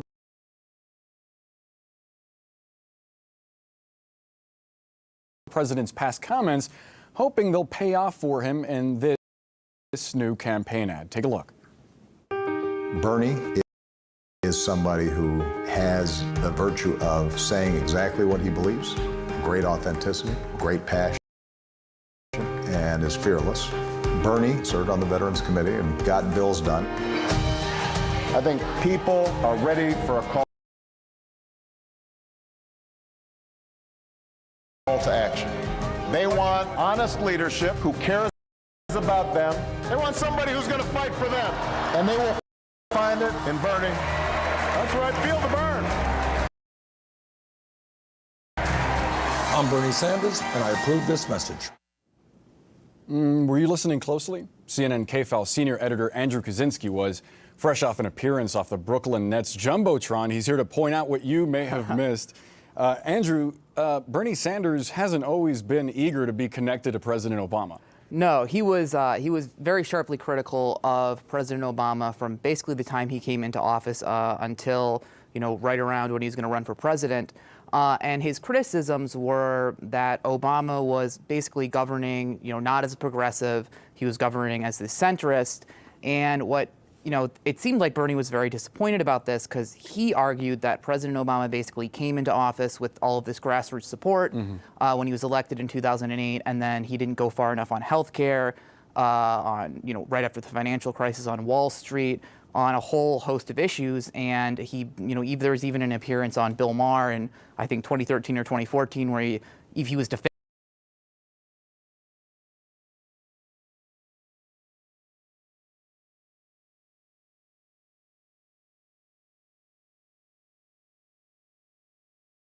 President Obama, and he said, look, this is coming from me, Bernie Sanders, and I'm not his biggest fan because of how he's been on all of these issues as president. Well, I mean, he called for him to be primaried at one point, right? That's right. On actually 4 separate occasions in 2011, he said that he thought that a primary to President Obama would be a good thing because, again, this criticism that he had was that Obama was moving too far to the right, and if there was a progressive challenger, he could be pushed back to the left on a lot of these issues. Right.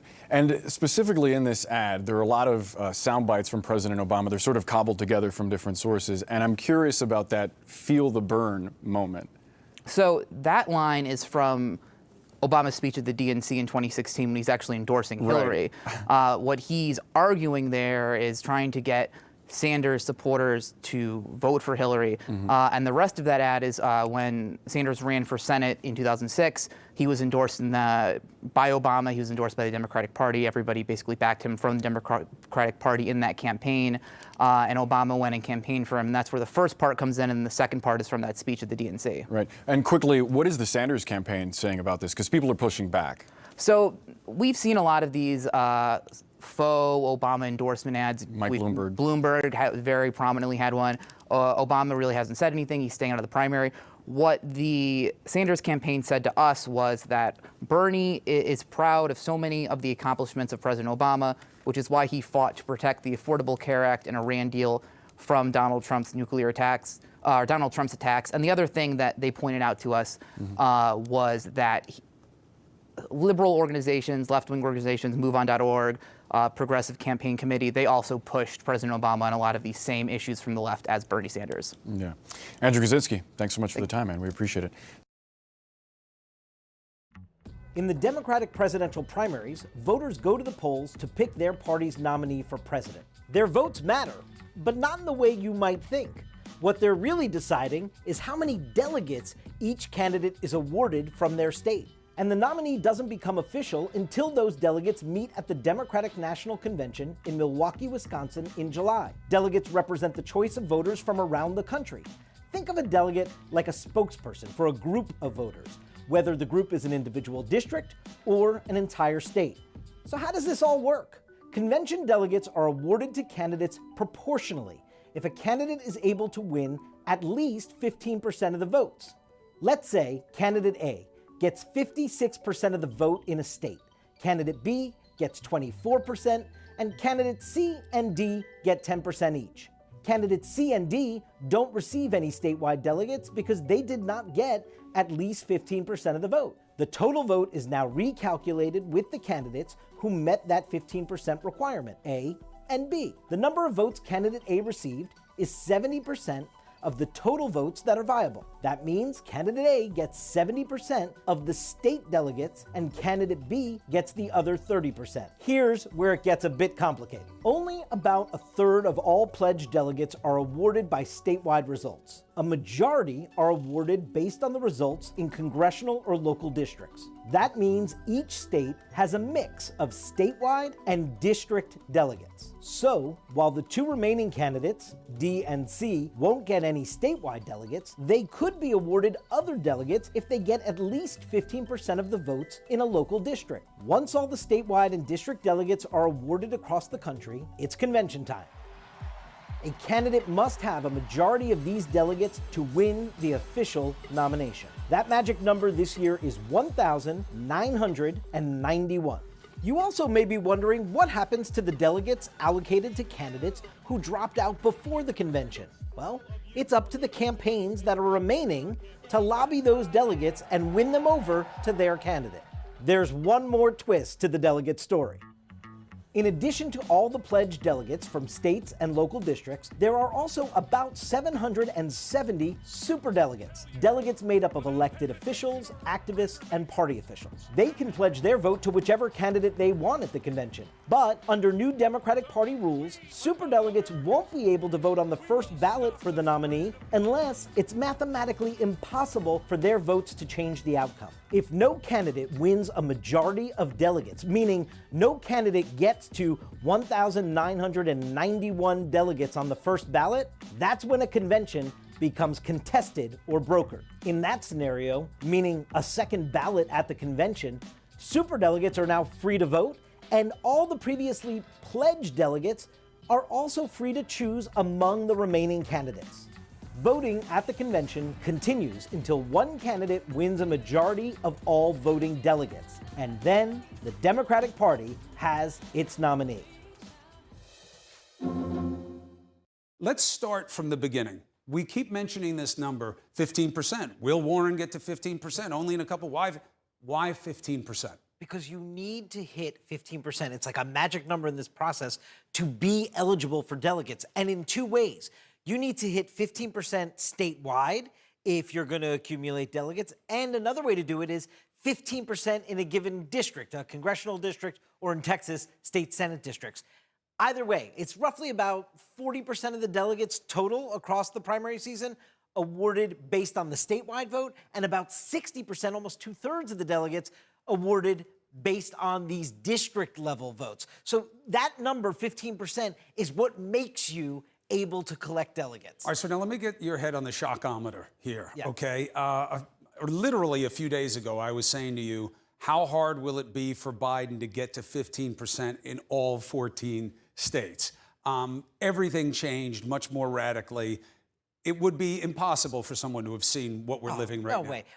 We have seen a complete collapse in his direction of support. I mean, by collapse, I mean onto him. I have never seen a 72-hour period like this where you just see the momentum shift. We see it in the exit polls with late deciders. Everyone that decided late went for Biden. We see it in this electability notion. We know, Chris, this entire election season has been about Democrats telling us, I don't care about anything but defeating Donald Trump. It's why people waited late to make a decision, and it is to Joe Biden's benefit, because Michael Bloomberg, a few weeks ago when Joe Biden lost Iowa, New Hampshire, Michael Bloomberg was coming on and saying, I'm the alternative. I'm your electability alternative. I've got the money, and I'm moderate enough, like I can defeat Donald Trump. Except he then showed up on the debate stage and completely fell apart at the hand of Elizabeth Warren, and Joe Biden waited his time to get to South Carolina, the African-American vote. Bloomberg was no longer a factor or on the decline. And I think we all forgot, what do Democrats want more than anything? The person that can defeat Trump, and that has always been a Joe Biden strong suit. Professor Richard Dawkins, thank you very much for joining us today. The advice always goes not to discuss Dicendosi addolorato, ma esortandolo anche a tenere duro. Felicitazioni poi di Mattarella a Papa Francesco per il suo 7° anno di pontificato. Federica Mango. Collaborazione e massima unità è la richiesta che il presidente Mattarella sta ripetendo a tutti i suoi interlocutori istituzionali e politici nel momento della difficoltà più estrema per l'emergenza coronavirus. In questi giorni il capo dello Stato ha contatti telefonici non solo con il governo, ma anche con tutte le forze politiche, sia di maggioranza che di opposizione, oltre che con diversi capi di Stato esteri, come hanno reso noto nelle ultime ore in particolare i leader del centrodestra. A tutti Mattarella ha tenuto a fare un richiamo alla responsabilità e alla collaborazione discussione più ampia, necessaria a suo avviso di fronte a provvedimenti così importanti e urgenti come quelli che il governo sta prendendo per arginare il contagio e che il Parlamento è chiamato ad approvare.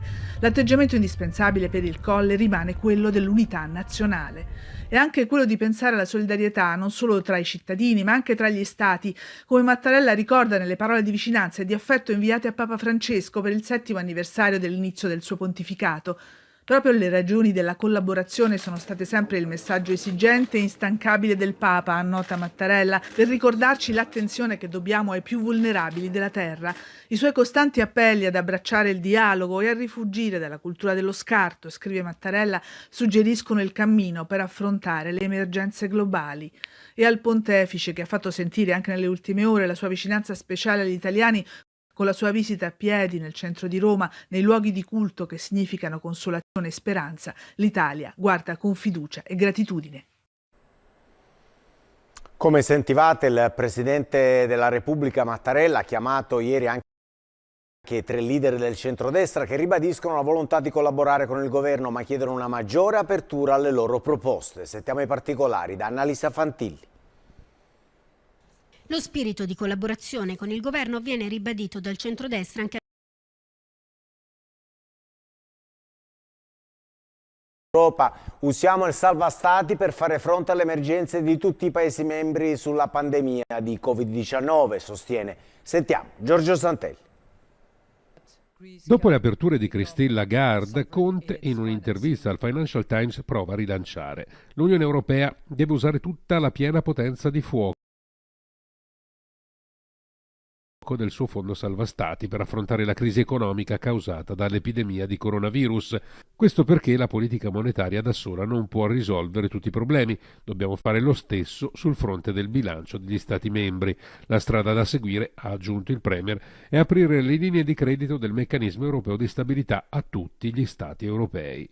La cifra è consistente perché la disponibilità residua del fondo è di 410 miliardi.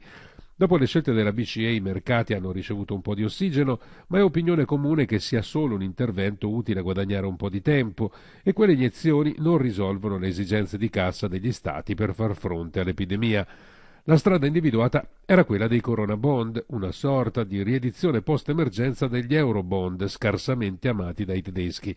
Ed allora la scelta del MES, di fronte ad una crisi che raggiunge ogni paese europeo, potrebbe essere la strada più semplice da percorrere.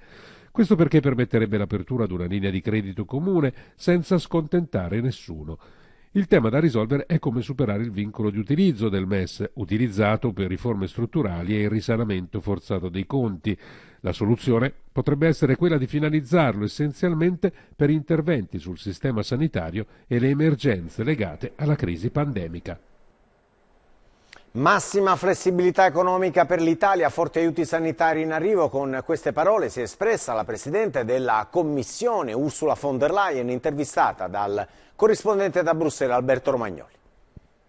I am perfectly fine, so I'm doing well. Sto decisamente bene, sono già passati 13 giorni da quando ho incontrato per l'ultima volta Michel Barnier, dunque tra qualche ora potrà essere escluso qualunque rischio di incubazione. Il Premier Conte ha proposto agli altri leader di creare i coronavirus bond. Dunque sul fronte economico cosa può aspettarsi l'Italia dall'Europa? First of all, the state aid full flexibility. Innanzitutto massima flessibilità sugli aiuti di Stato. È importante perché così l'Italia potrà investire nella sanità, nel turismo, nei trasporti, a beneficio delle piccole e medie imprese. Secondo, dobbiamo concedere nuovi prestiti con un aumento del debito pubblico, ma il patto di stabilità e crescita concederà la massima flessibilità all'Italia. E poi un terzo punto importante. Abbiamo un'iniziativa per gli investimenti perché ci sono dei fondi strutturali inutilizzati. L'Italia ce li avrebbe dovuti restituire. Abbiamo deciso invece di lasciarveli per spenderli dove saranno più utili, per esempio sul mercato del lavoro. Sono 11 miliardi, credo che sia un pacchetto di misure utili ad affrontare la crisi economica. Sul piano sanitario, quale solidarietà per l'Italia? Posso darvi una buona notizia perché ho parlato con il premier cinese che si ricorda bene di quando il suo paese era l'epicentro dell'epidemia.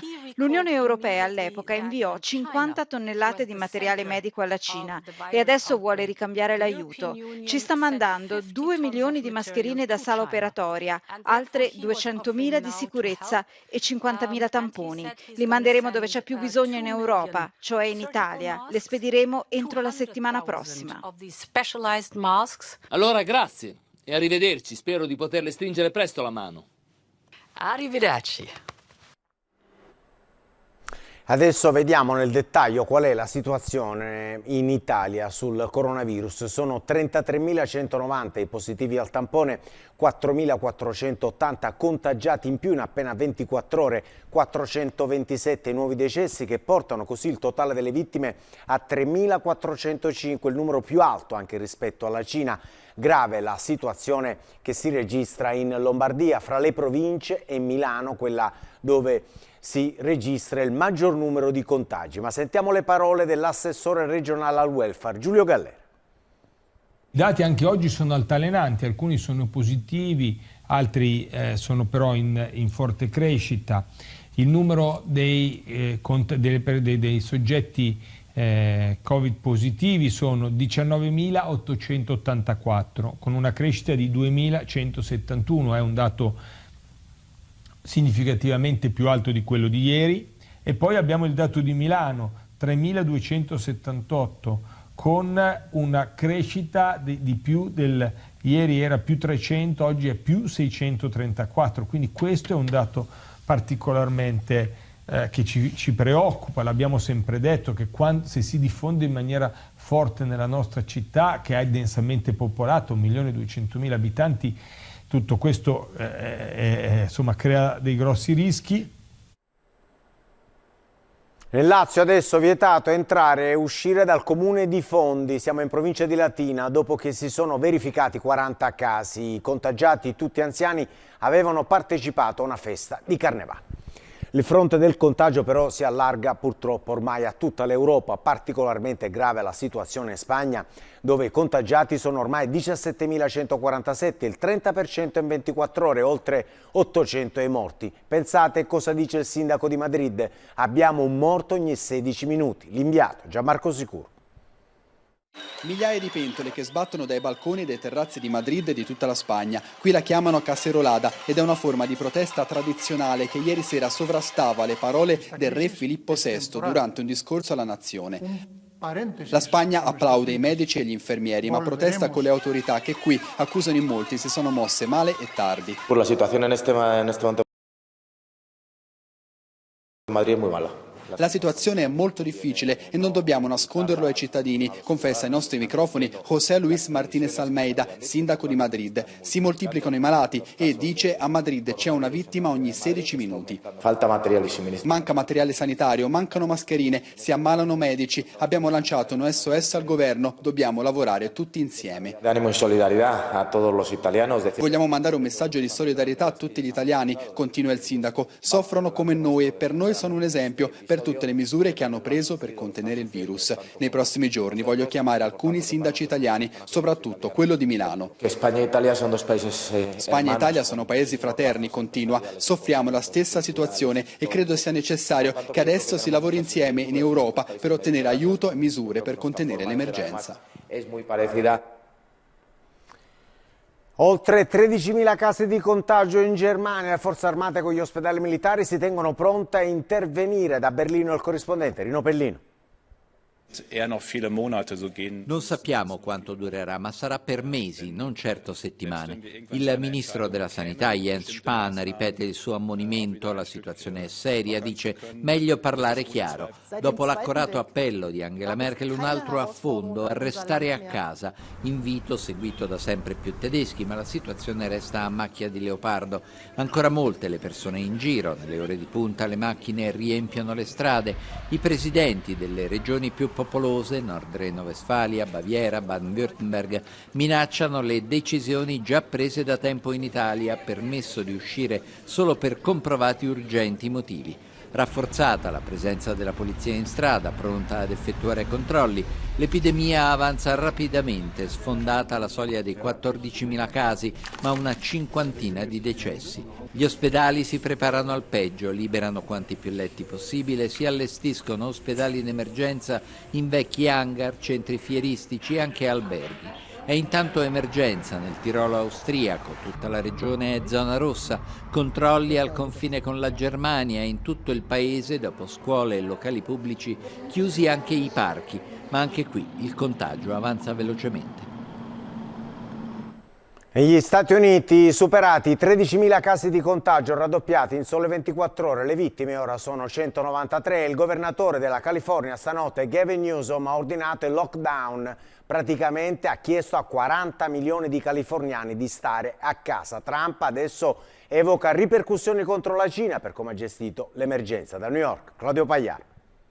Il presidente Trump nella ormai consueta conferenza stampa alla Casa Bianca oggi è tornato ad attaccare la Cina dicendo che, accusandola di aver dato in ritardo la notizia del coronavirus, se l'avessimo saputo subito, ha detto, sarebbe più facile, molto più facile contenerlo a livello globale. Insomma, accuse pesanti che seguono quelle che ha fatto negli ultimi giorni indirettamente, chiamando il virus, il Covid-19, chiamandolo virus cinese, difendendo questa scelta anche di fronte alle domande dei giornalisti che gli dicevano non è questa una forma velata di razzismo. Il presidente ha detto no, dico solo l'origine di questo virus. Alla Casa Bianca ha dato molto fastidio, come sappiamo, il fatto che una fonte ufficiale di Pechino nei giorni scorsi abbia ventilato l'ipotesi fantasiosa di un comando dell'esercito americano che avrebbe infettato Wuhan. Ora il presidente invece si scaglia contro la Cina in una giornata in cui l'epidemia qui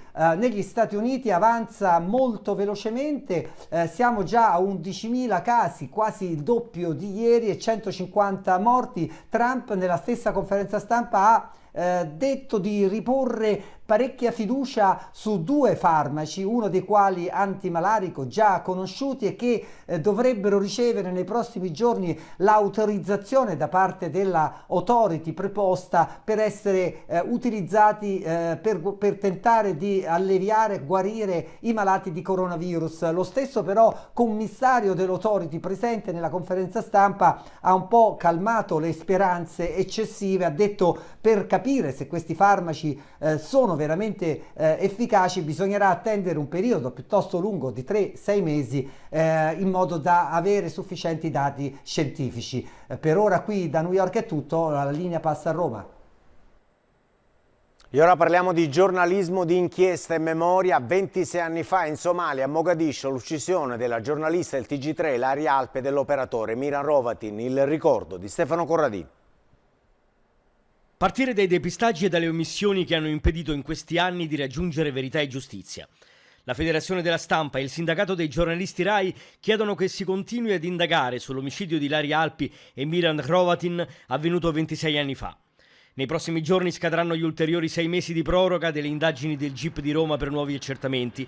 L'avvocato Giulio Vasaturo, che ha curato la costituzione di parte offesa, afferma che ci sono oggi altri elementi da tenere in considerazione, come il nuovo filone di indagine che si è concentrato sulle attività dell'organizzazione Gladio in Somalia all'inizio degli anni 90.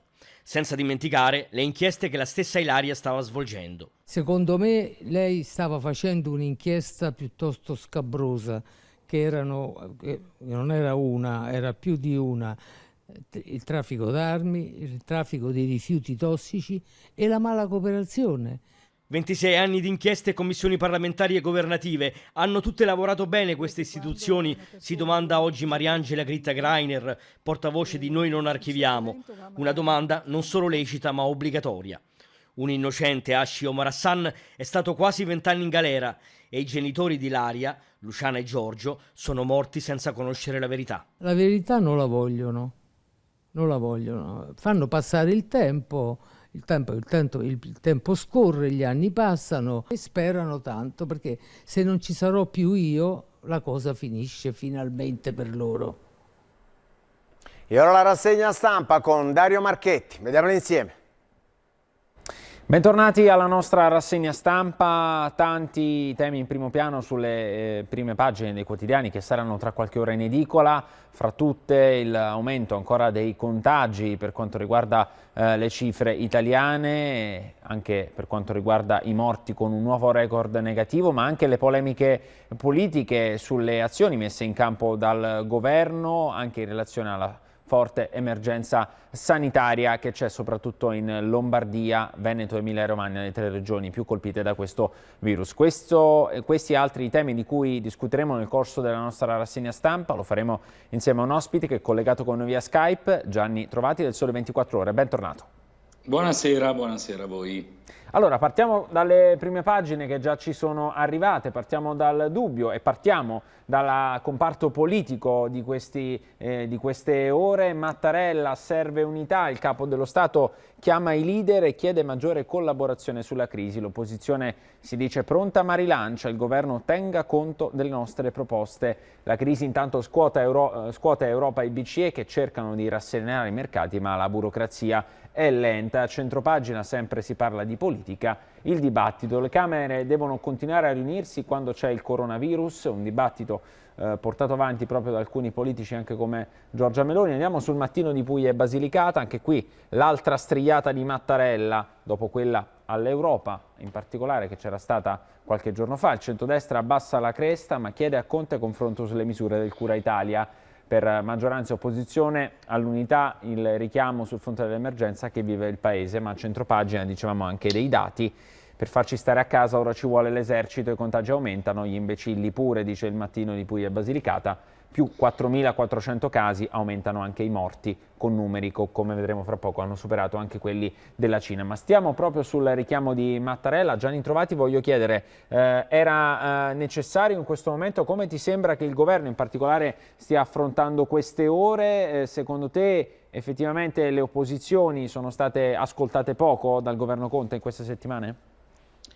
Ma il punto è che c'è stato in Italia nei giorni scorsi una parvenza di unità nazionale molto labile, molto, come dire, rapida, che infatti è durata lo spazio di un mattino, cioè nel passaggio parlamentare della relazione che ha approvato il deficit aggiuntivo necessario a finanziare il decreto. Dopodiché questa unità nazionale, che non è cementata da nessun tipo di accordo e nemmeno di idem sentire tra le forze politiche, è immediatamente crollata.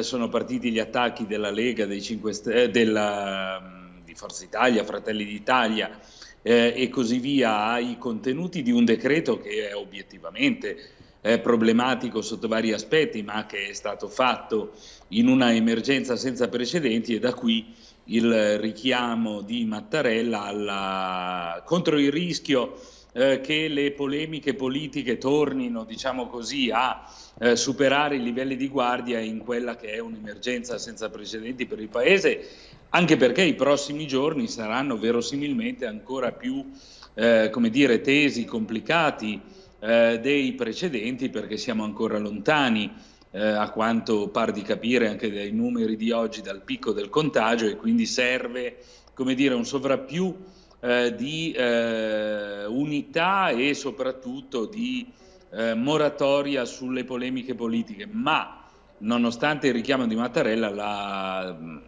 vicenda italiana non sembra andare in quel senso, tanto è vero che il rilancio serale della intervista al Premier Conte al Financial Times, in cui si ipotizza il ricorso al fondo salva stati, sta dando fuoco alle polveri, sta riaccendendo una polemica molto serrata con la Lega e soprattutto settori della Lega che tornano a parlare di alto tradimento del Presidente del Consiglio, eccetera, eccetera. Quindi il richiamo di Mattarella è al tentativo di tenere un'unità minima sulle misure dell'emergenza, ma purtroppo le forze centrifughe, i segni dell'entropia sembrano al momento un po' più forti anche del richiamo del Colle, il che è piuttosto grave.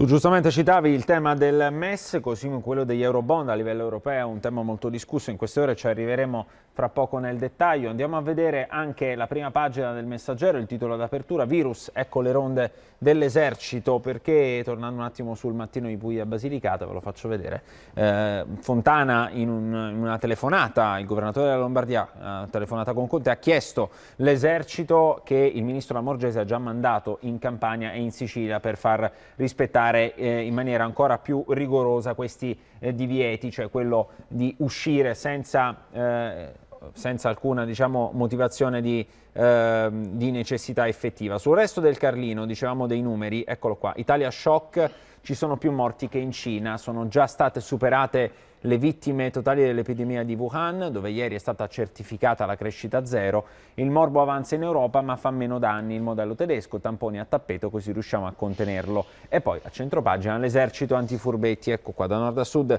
scattano nuove restrizioni, usate le mascherine ma non si trovano l'appello al governo per i militari in campo e di coprifuoco in qualche modo si parla anche sull'opinione, eccolo qua il coprifuoco di primavera, la foto è quella di un runner, il governo è sempre più orientato ad allungare il blocco oltre la scadenza del 3 aprile, cerca di ottenere anche attraverso un intervento di Mattarella la rinuncia delle opposizioni di un centrodestra a cercare di cambiare l'ultimo decreto legge giudicato insufficiente appunto da Lega, Fratelli d'Italia e Forza Italia. Ancora sulla Gazzetta del Mezzogiorno, linea cinese contro i contagi, qua si parla della situazione anche in Puglia, 300.000 mascherine dalla protezione civile, focolaio nel Foggiano, ma si va appunto verso misure più drastiche, con lo stop anche alla produzione dei trasporti, la difesa sì all'uso dei militari, vediamo anche qui dalle fotografie, due fotografie simbolo, da un lato quella dei supermercati con gli scaffali vuoti, ma dall'altro quella della camera mortuaria dell'ospedale di Ponte San Pietro, siamo nel Bergamasco, epicentro dei contagi dove non c'è nemmeno più spazio per le bare, sappiamo situazione drammatica in alcune province proprio della Lombardia. Gianni, ti volevo chiedere, stiamo assistendo sicuramente in queste settimane a un cambiamento radicale nelle nostre abitudini di vita, anche un'alterazione delle libertà a cui siamo abituati, ora si parla anche dell'esercito, certo non è il problema di qualcuno che va a fare una corsetta, ma se passa l'idea che questo divieto non può essere rispettato c'è il rischio, e se questa vicenda andrà a lungo termine, che in qualche modo si trasformi in un boomerang comunicativo. Insomma, l'esercito è importante anche a livello simbolico. Sì, è importante a livello simbolico, ma è importante perché siamo in una fase di snodo cruciale di questa intricata vicenda, perché già dalla mattinata come dire, dai palazzi del governo sono cominciate a filtrare le ipotesi che sono inevitabili, cioè di un ulteriore prolungamento, diciamo così, della zona rossa in tutta Italia, di un ulteriore prolungamento del periodo di chiusura delle scuole e quindi di un ulteriore prolungamento di queste misure restrittive che per funzionare ad ampio raggio devono essere rispettate davvero. Naturalmente l'idea, cioè questa sorta di quarantena nazionale ci è piombata un po' a sorpresa addosso pochi giorni fa e ci ha lasciato un po' storditi. All'inizio abbiamo reagito con i balconi, i canti eccetera, dopodiché se il periodo si allunga come si sta allungando e come è inevitabile che questo accada, questo comporta dei problemi anche proprio di tenuta sociale e psicologica del Paese, per non parlare ovviamente della tenuta economica, che è tutto un altro problema altrettanto intricato, e di conseguenza queste notizie sul filtrare dell'allungamento del periodo di quarantena vanno necessariamente assieme con una progressiva intensificazione dei controlli e delle misure di controllo, perché altrimenti la situazione salta. È un quadro delicatissimo, perché far stare a casa le persone dal lavoro e da qualunque altra attività per delle settimane diventa complicato anche sul piano della tenuta, dicevo, della psicologia collettiva, e quindi c'è un delicatissimo equilibrio delle notizie fra appunto il prospettare l'allungamento del periodo di emergenza sanitaria e quindi delle misure generalizzate di contenimento e il rafforzamento delle misure invece restrittive, i controlli, l'esercito, eccetera, eccetera. È un equilibrio delicato perché da un lato non bisogna sbraccare, cioè non bisogna come dire, prendere l'abitudine a una situazione in cui sì, ci sono le misure di contenimento, ma tutto sommato si può anche uscire, non si fa male a nessuno, e dall'altro invece la creazione di uno stato di polizia e di una restrizione pesante delle libertà personali che per essere efficace deve essere più o meno digerita e accettata dal Paese. Stiamo un attimo anche sul decreto, il decreto Cura Italia di cui parlavamo poco fa, ne parla La Verità, eccoci qua. Il titolo: la farsa fiscale, la corsa agli aiuti, il governo umilia chi lavora, l'Agenzia delle Entrate sposta oggi le scadenze del 16 marzo e per erogare i bonus agli autonomi l'INPS pensa a un click day, chi arriva prima sul sito vince, gli altri si arrangiano. Fontana invoca la stretta, possibili chiusura dei mezzi pubblici, le scuole non riapriranno, e si parla di questo anche su Libero. Investire subito sulla sanità i soldi del reddito di cittadinanza, in 10 anni chiuse 200 strutture, tagliati 45.000 posti letto, ridotto di 10.000 unità i medici e 11.000 gli infermieri. Solo con i 7 miliardi destinati ai fannulloni può tornarci la salute. La Lombardia chiede il blocco di cantieri e uffici pubblici e vuole l'esercito per Libero. Questo è l'unico modo per dare fiato agli ospedali, questo anche per ricordarci sicuramente che il sistema sanitario italiano è in sofferenza da tempo per una questione di tagli avvenuti negli ultimi anni. A Gianni Trovati vorrei chiedere prima di tutto, c'è sicuramente l'aspetto della burocrazia, è stato smentito già questo aspetto del click day, però insomma, come abbiamo visto tante volte in passato in Italia per risposte a situazioni di emergenza, i soldi c'erano ma poi si andavano a perdere un po' nelle maglie della burocrazia. Secondo te c'è il rischio anche in questo caso o ti sembra in qualche modo che almeno per il momento la risposta sia immediata?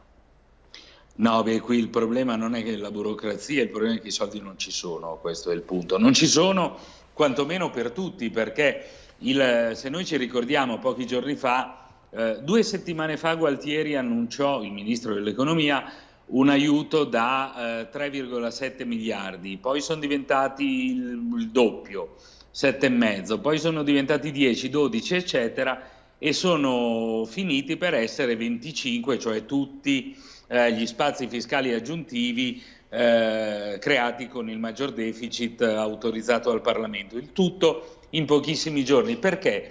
Perché nel frattempo, da quando si è cominciato a lavorare al decreto a quando si è finito di lavorare al medesimo decreto, sono passati 8 giorni, ma è cambiato il mondo, perché nel frattempo prima è stata blindata, diciamo così, la Lombardia, 3 giorni dopo è stato blindato l'intero paese. Se tu chiudi ristoranti, alberghi, negozi di vario tipo nell'intero paese, hai una ricaduta economica che è esponenzialmente superiore a quella che tu immaginavi solo pochi giorni prima.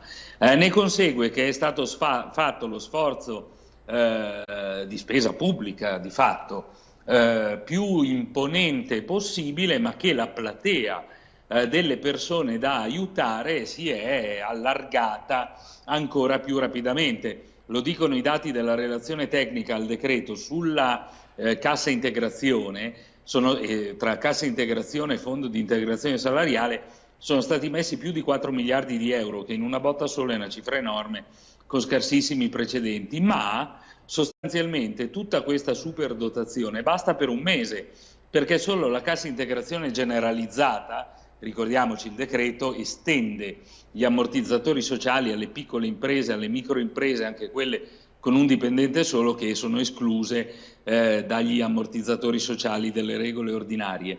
In campo, diciamo, da aiutare ci sono circa 3 milioni di persone che a 1.000 euro di aiuto medio di costo lordo fa 3 miliardi di euro al mese, in un mese, e quindi il mese dopo, quando verosimilmente la macchina dell'attività economica non sarà ripartita a ritmi normali come era prima e quindi ci sarà bisogno di ulteriori ammortizzatori sociali, ci sarà bisogno anche di ulteriori fondi, stanziamenti che al momento non ci sono.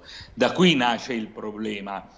Ovviamente il fatto di dare aiuti in situazioni di emergenza che sono collegati a una dotazione finanziaria che quindi rischia di non interessare tutta la platea dei potenziali bisognosi, non è un fatto simpatico ed è un fatto da gestire anche sul piano della comunicazione con un po' di attenzione. Da questo punto di vista, ecco, lanciare l'idea del click day, che click day è una roba che è già successa in Italia in passato, però si trattava di fare una sorta di corsa al più veloce ad aggrappare la possibilità di avere un beneficio fiscale, per esempio un incentivo fiscale per qualche tipo di investimento delle imprese. Un conto è fare un click day su un beneficio fiscale per un investimento delle imprese, un conto è fare un click day per dare un aiuto, tra virgolette, salvavita a gente che sta perdendo il fatturato e sta perdendo l'attività economica. Non è stato brillante, diciamo così, dal punto di vista comunicativo lanciare questa idea. Il problema è presente, c'è tutto, ma va considerata anche la condizione di straordinaria emergenza in cui questo complicato provvedimento sta vedendo la luce. Certo, è sicuramente assoluta l'emergenza del settore sanitario. Restiamo sulla verità che a centropagina mette in primo piano il dramma nel dramma, così lo chiama, il sacrificio dei medici. Sono già 14 i caduti dal giorno X, 14 morti dall'inizio di questa epidemia in Italia, tutti medici in prima linea che hanno continuato a lavorare in condizioni molto molto difficili, e per questo arriva anche una risposta dal governo, una task force istituita dal Premier Conte, medici da tutta Italia che andranno nelle zone più colpite, Lombardia, Veneto, Emilia-Romagna, le regioni al momento più interessate da questa emergenza. Su Avvenire serve un altro sforzo, le regioni chiedono più controlli, il governo pensa all'esercito, Mattarella ai partiti, ora più unità.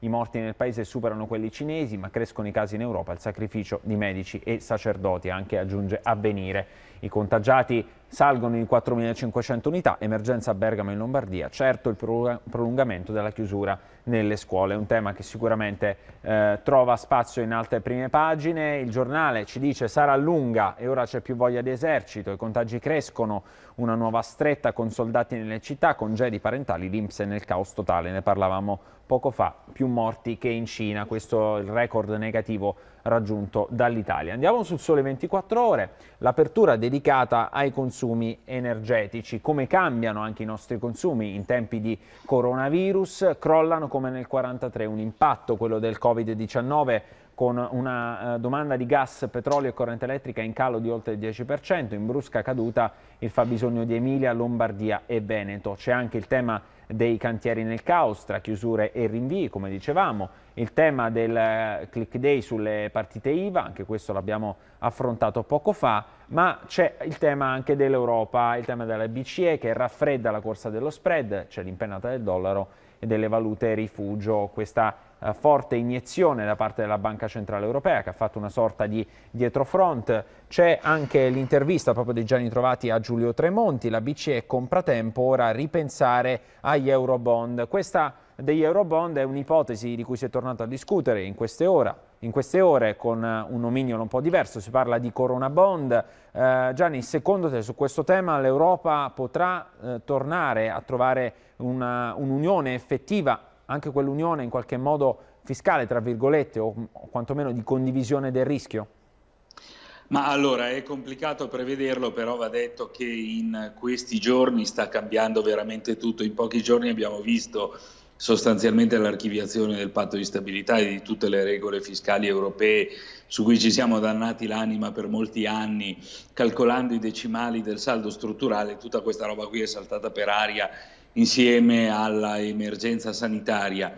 Allora, guardiamo a quello che verosimilmente sarà la situazione dell'Europa la prossima settimana, e per noi purtroppo da italiani non è complicato vederla, perché in Italia c'è stato un semplice anticipo di una settimana, 10 giorni, rispetto a quello che i numeri oggi della Spagna particolarmente importanti, ma anche della Germania e anche della Francia, stanno facendo vedere. L'Europa sarà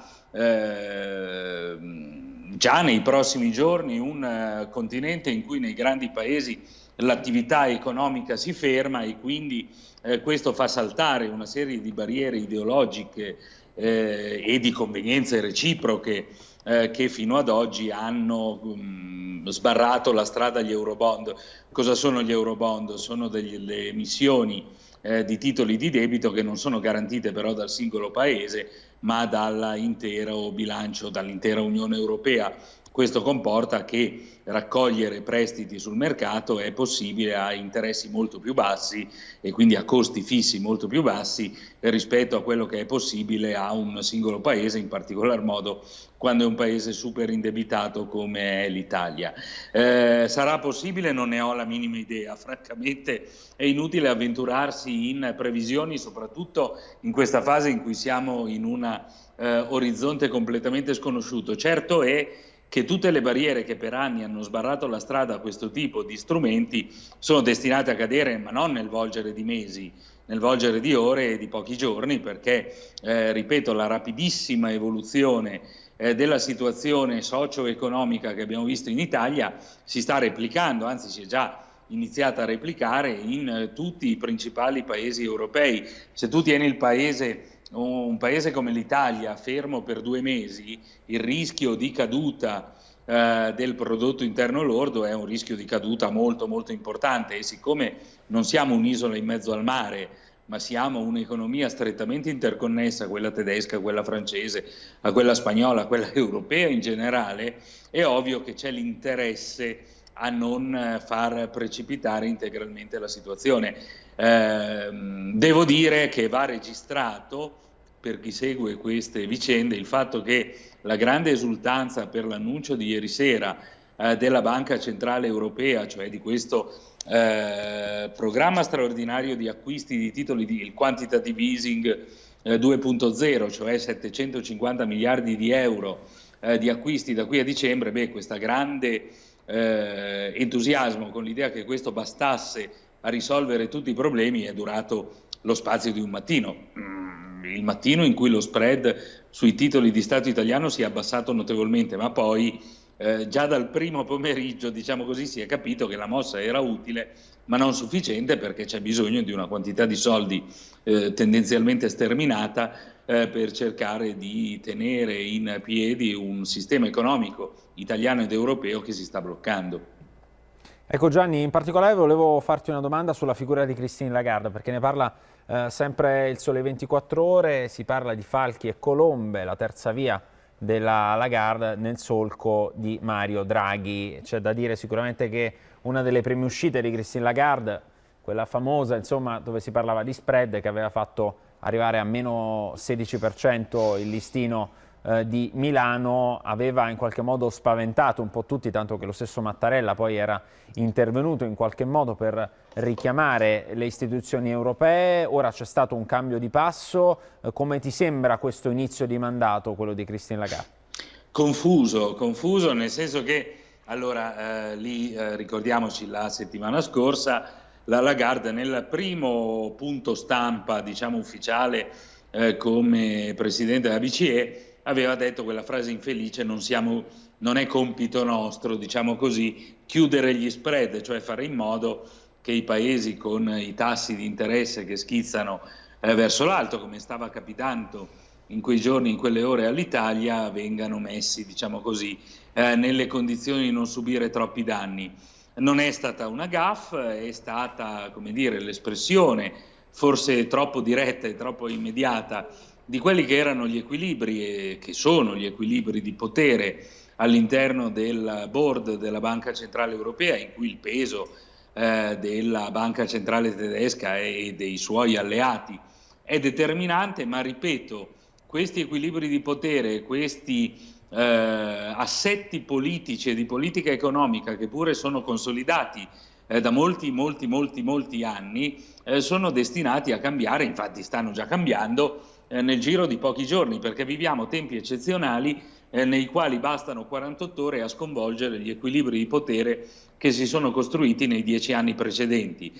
Tanto è vero che la stessa Lagarde, che la settimana scorsa aveva affossato di fatto una giornata di borsa terribile, con il crollo di Piazza Affari più importante della storia di Piazza Affari e un'impennata tremenda dello spread, ieri sera ha annunciato una mossa che questa mattina era stata festeggiata addirittura dai nostri sovranisti più, come dire, estremi, come la prova provata che il debito non è un problema, il deficit non è un problema, e perché basta un click nel computer della Lagarde per risolvere tutti i problemi della finanza pubblica italiana ed europea. Ovviamente non è così, tant'è vero che nel pomeriggio tutte le discussioni di prima sono ricominciate, ma insomma l'equilibrio di potere che ha dominato, che ha determinato l'inizio del mandato della Lagarde è un equilibrio di potere che si scioglie come neve al sole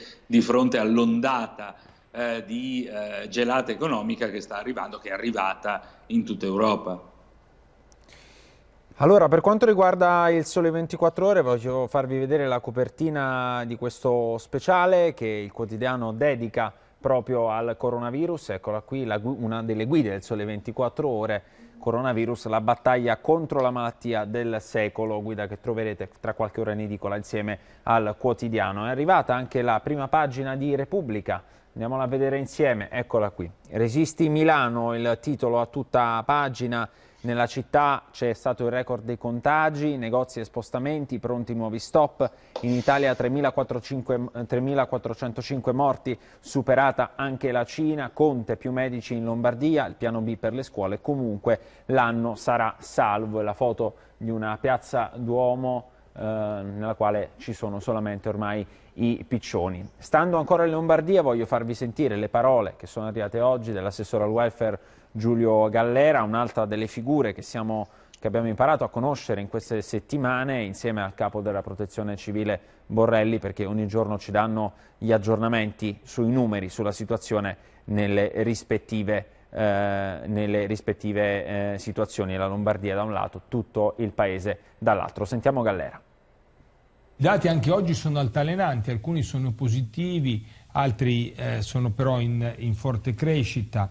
Il numero dei soggetti Covid positivi sono 19.884, con una crescita di 2.171, è un dato significativamente più alto di quello di ieri. E poi abbiamo il dato di Milano, 3.278, con una crescita di più del... Ieri era più 300, oggi è più 634, quindi questo è un dato particolarmente che ci preoccupa. L'abbiamo sempre detto che se si diffonde in maniera forte nella nostra città, che è densamente popolata, 1.200.000 abitanti, tutto questo insomma, crea dei grossi rischi.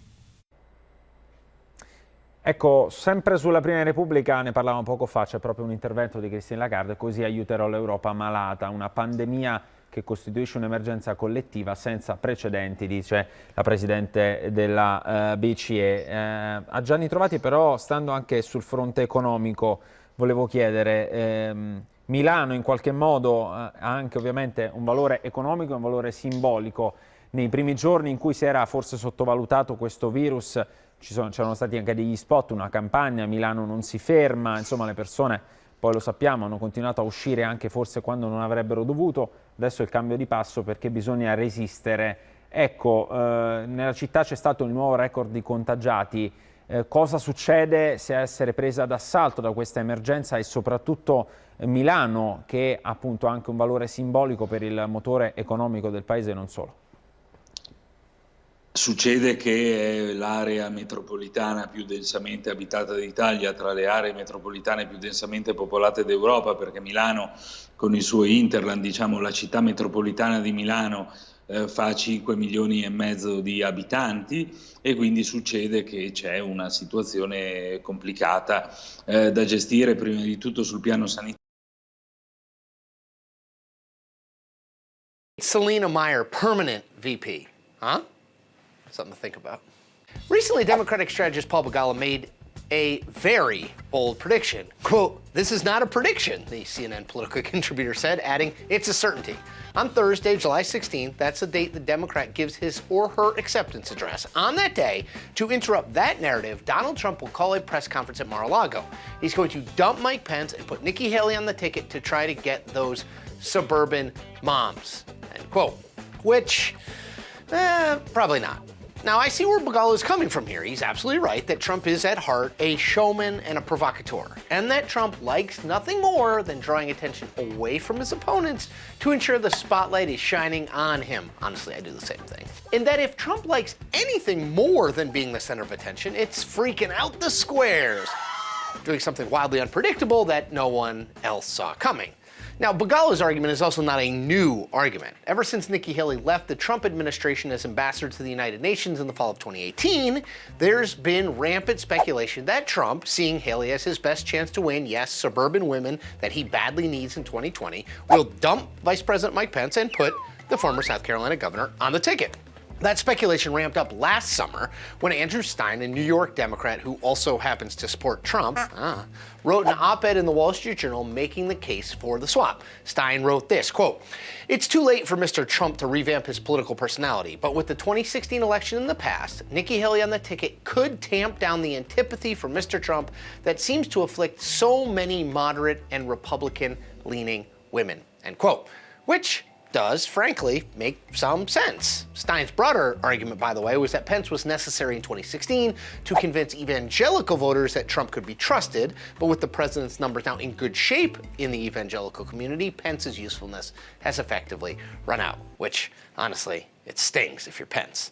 Now, things got even more intriguing when Haley herself, seemingly out of nowhere, tweeted this in late August 2019, quote, "Enough of the false rumors. Vice President Pence has been a dear friend of mine for years. He's been a loyal and trustworthy VP to the president. He has my complete support," end quote. Now, that was weird because, well, no one was really talking about the whole Pence-Haley swap when she sent that tweet. Quote, "The only person talking about Nikki Haley as VP is Nikki Haley herself," a senior administration official told the Washington Examiner at the time. Worth noting here, according to A Warning, the book published by an anonymous author about the Trump White House, the president would regularly raise the idea of dumping Pence and putting in Haley in conversations with his senior staff.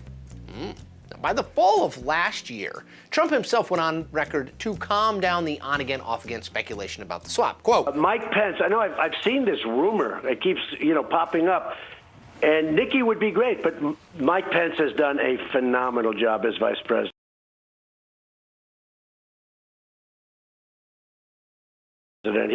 He's our guy. He's my friend. Look, we have a great team. Now, anyone who has paid even casual attention to Trump's presidency knows not to always, maybe ever, take his public pronouncements at face value. He's someone who regularly doesn't tell the truth, viewing facts as fungible things that can be bent and twisted as he sees fit. And there's no question that if Trump believed the only path he had to victory was to jettison Pence for Haley,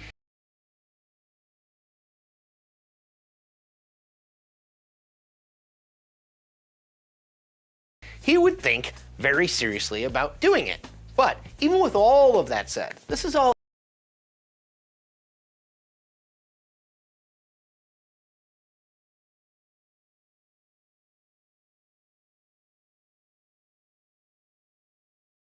a very long shot, like very long. And here's why. Trump cares deeply about perception and projecting an image of utter certainty and strength.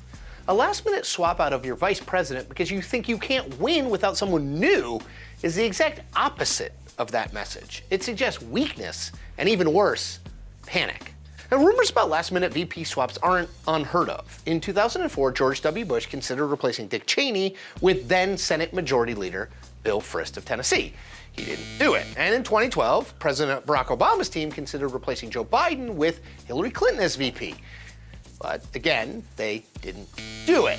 It's because the potential benefits from putting a fresh face with a different sort of appeal to voters on the ticket is almost always outweighed by the deleterious perception of changing horses in midstream. Sidebar, deleterious is a terrific word. It's not at all deleterious. End of sidebar. Look, when Donald Trump won in 2016, I personally pledged to never say never again when it came to him in politics. So I won't say the Haley for Pence swap will never happen, just that it is very, very, very unlikely to happen. And that is the point.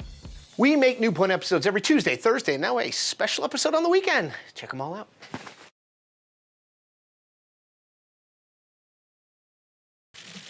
Thank you.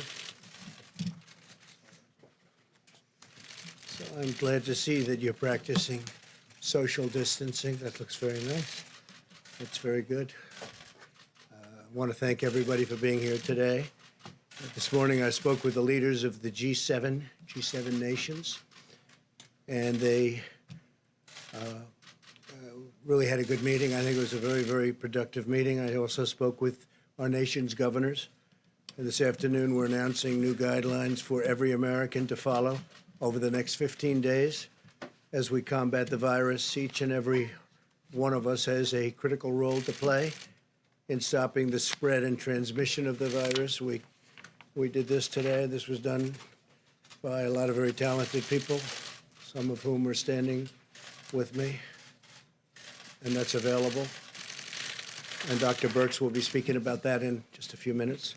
It's important for the young and healthy people to understand that while they may experience milder symptoms, they can easily spread this virus, and they will spread it indeed, putting countless others in harm's way. We especially worry about our senior citizens. The White House Task Force meets every day and continually updates guidelines based on the fast-evolving situation that this has become all over the world. It's all over the world. It's incredible what's happened in such a short period of time. On the guidelines of the task force, the new modeling conducted by Dr. Birx and our consultation with governors, we've made the decision to further toughen the guidelines and blunt the infection now. We'd much rather be ahead of the curve than behind it, and that's what we are. Therefore, my administration is recommending that all Americans, including the young and healthy, work to engage in schooling from home when possible, avoid gathering in groups of more than 10 people, avoid discretionary travel, and avoid eating and drinking at bars, restaurants, and public food courts. If everyone makes this change or these critical changes and sacrifices now, we will rally together as one nation, and we will defeat the virus, and we're going to have a big celebration all together. With several weeks of focused action, we can turn the corner and turn it quickly. A lot of progress has been made. I'm also pleased to report today that a vaccine candidate has begun the phase 1 clinical trial. This is one of the fastest vaccine development launches in history, not even close. We're also racing to develop antiviral therapies and other treatments, and we've had some promising results, early results, but promising, to reduce the severity and the duration of the symptoms. And I have to say that our government is prepared to do whatever it takes. Whatever it takes, we're doing. We're doing it in every way. And with that, I'd like to just introduce Dr. Birx, who's going to discuss some of the things that we strongly recommend. Thank you. Thank you, Mr. President. I think you know over the last months, we've taken very bold action to stop the virus from coming to our shores. And because of that, we gained time to really get together and understand the progress across the globe of what has worked and what hasn't worked. We now need to appeal to every single American so that they can have their role in stopping the spread of this virus. We've talked about things before about washing your hands, but we really want to focus on if you are sick, no matter who you are, please stay home. If someone in your household is diagnosed with this virus, the entire household should quarantine in the house to prevent spread of the virus to others. The reason we're taking these strong and bold steps is because we know there is virus spread before you develop symptoms, and then we know that there's a large group, we don't know the precise percent yet, that actually is asymptomatic or has such mild cases that they continue to spread the virus. If your children are sick, please keep them home. Now to our older population or those with pre-existing medical conditions, everyone in the household needs to focus on protecting them. Everyone in the household. I want to speak particularly to our largest generation now, our millennials. I have the mom of two wonderful millennial young women who are bright and hardworking, and I will tell you what I told to them. They are the core group that will stop this virus. They're the group that communicates successfully, independent of picking up a phone. They intuitively know how to contact each other without being in large social gatherings. We're asking all of them to hold their gatherings to under 10 people, not just in bars and restaurants, but in homes. We really want people to be separated at this time, to be able to address this virus comprehensively that we cannot see, for which we don't have a vaccine or a therapeutic. The only thing we have right now is the amazing ingenuity and compassion of the American people. We're appealing to all Americans to take these steps, to protect each other and to ensure that the virus doesn't spread. These guidelines are very specific, they're very detailed. They will only work if every American takes this together to heart and responds as one nation and one people to stop the spread of this virus. Thank you.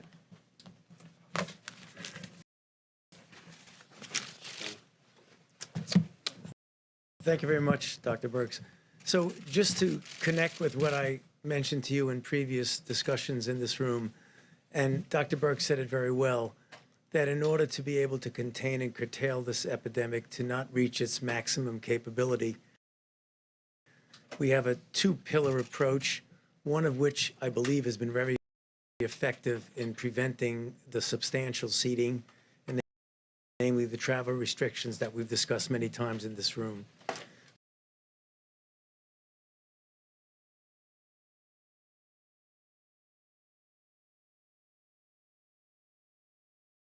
The other, equally, if not more important, is when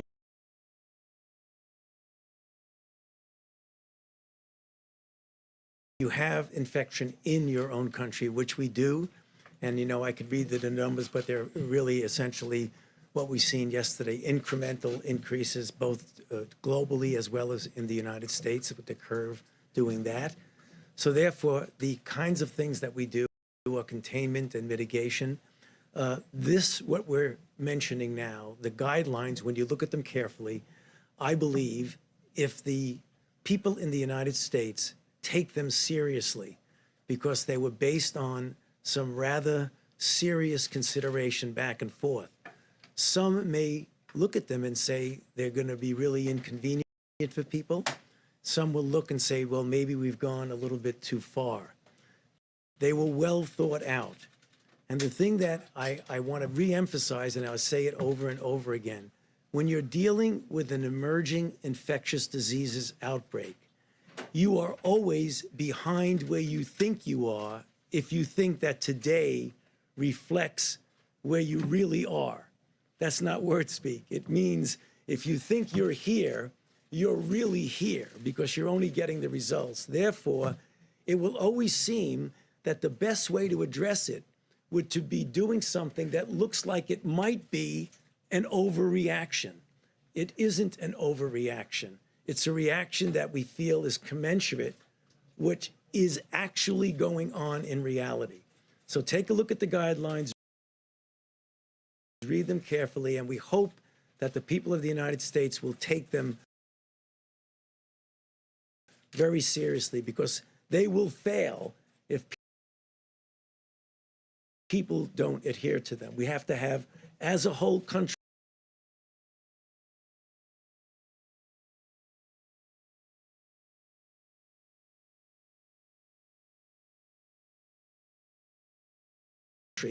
cooperate and collaborate to make sure these get done.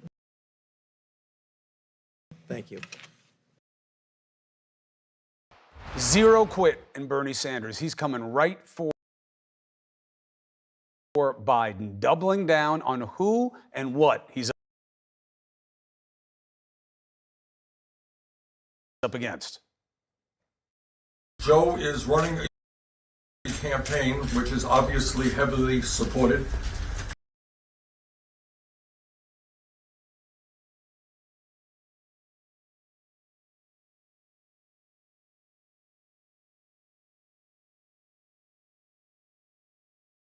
by the corporate establishment.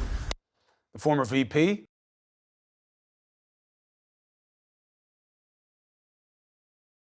quick to respond. The establishment are all those hard-working middle-class people, those African Americans, those single women. All right, new normal. As we all learned in Thunderdome, 2 enter, only 1 can leave. Let's bring in one of the senator's biggest big-name supporters, Democrat from New York, Congresswoman Alexandria Ocasio-Cortez. Welcome back to Primetime. Thank you for having me. So, what do you think? Lessons learned, adjustments? Well, I think there's a lot that happened on Tuesday. One thing that we know for sure is we have a great opportunity right ahead to expand on the senator's strengths. We're about to have primaries in the industrial Midwest, where Bernie Sanders has had a tremendous record and track record on trade, where we are going to expand in our strengths with younger voters, with Latinos, but also with working class voters. Bernie Sanders beats Trump, and he's very strong with voters who make less than $40,000 a year, which, by the way, is 60% of the American public. So we're really excited in reaching out to working families and championing the cause, saying, yes, we are the stronger candidate against Trump, and we can do so while advocating for a living wage, while addressing our climate crisis, by tackling our healthcare crisis in this country, and making sure that people aren't dying because they can't afford insulin in the United States of America. Fair points all. Let's talk politics, and then we'll talk policies. Politics first. Didn't happen last night. On 2 levels. One, you saw Biden overperform from what was expected. I mean, let's be honest. At this time last week, there was a lot of talk about whether he'd make it through Super Tuesday. Overperformed with people in the suburbs that you people need. Overperformed with what we call white working class people. We both hate the demographics, but they are what they are. Those are the labels.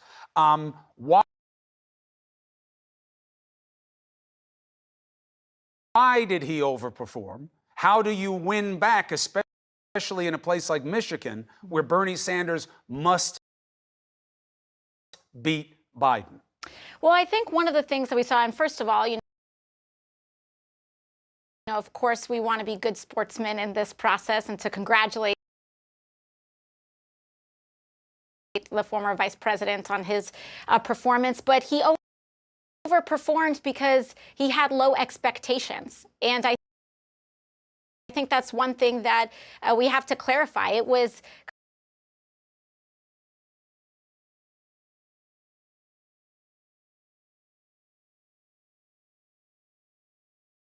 kind of a last-minute consolidation of some of the more moderate and conservative Democratic candidates in the cycle, which happened right before this race. And for folks who are making that decision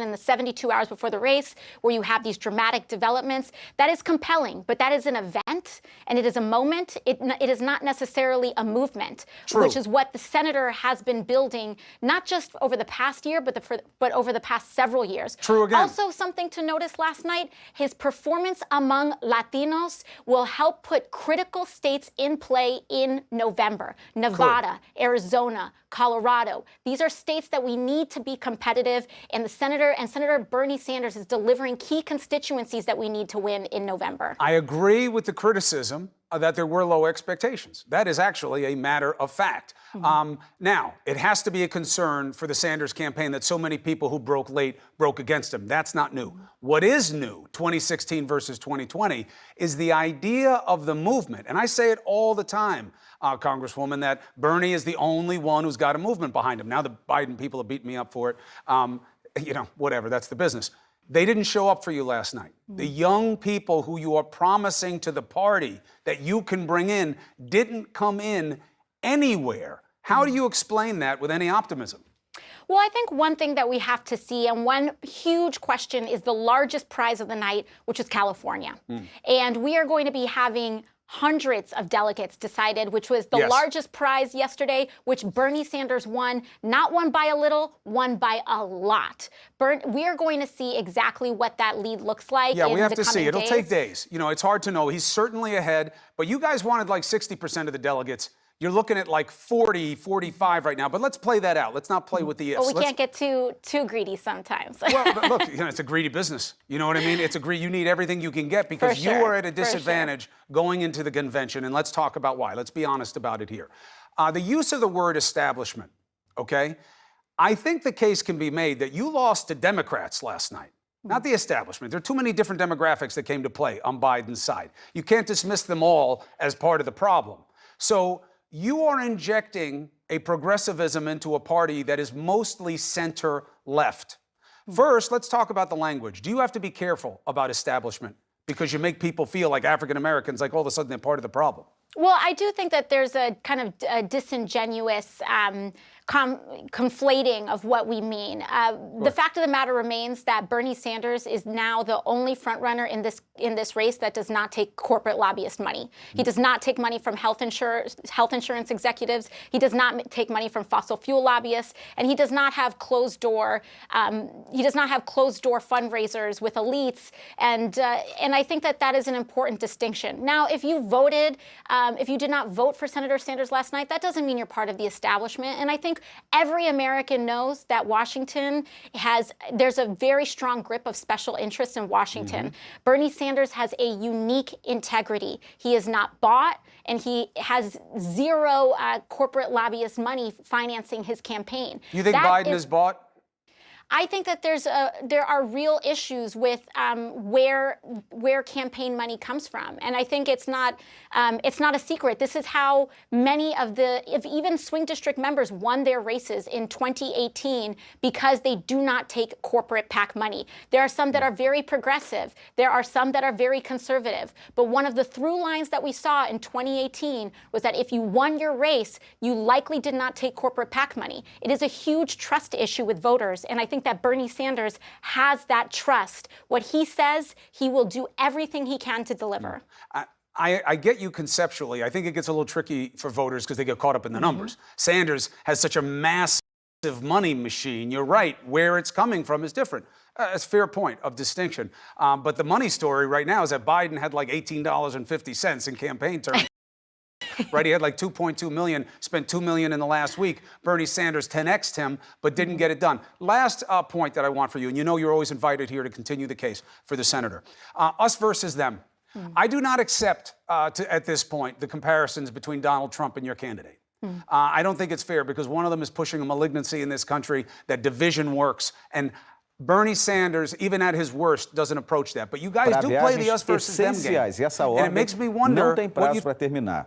Uma decisão semelhante já estava em vigor na região da Baía de São Francisco e também na cidade de Los Angeles. A Califórnia tem mais de 900 casos confirmados do novo coronavírus e 19 mortes registradas. O estado tem a maior economia dos Estados Unidos. Aqui no Brasil, o Rio de Janeiro, o governador Wilson Witzel publicou um decreto que limita a circulação de pessoas no estado. Ele quer restringir ao máximo a circulação de pessoas para dentro do estado e também na região metropolitana.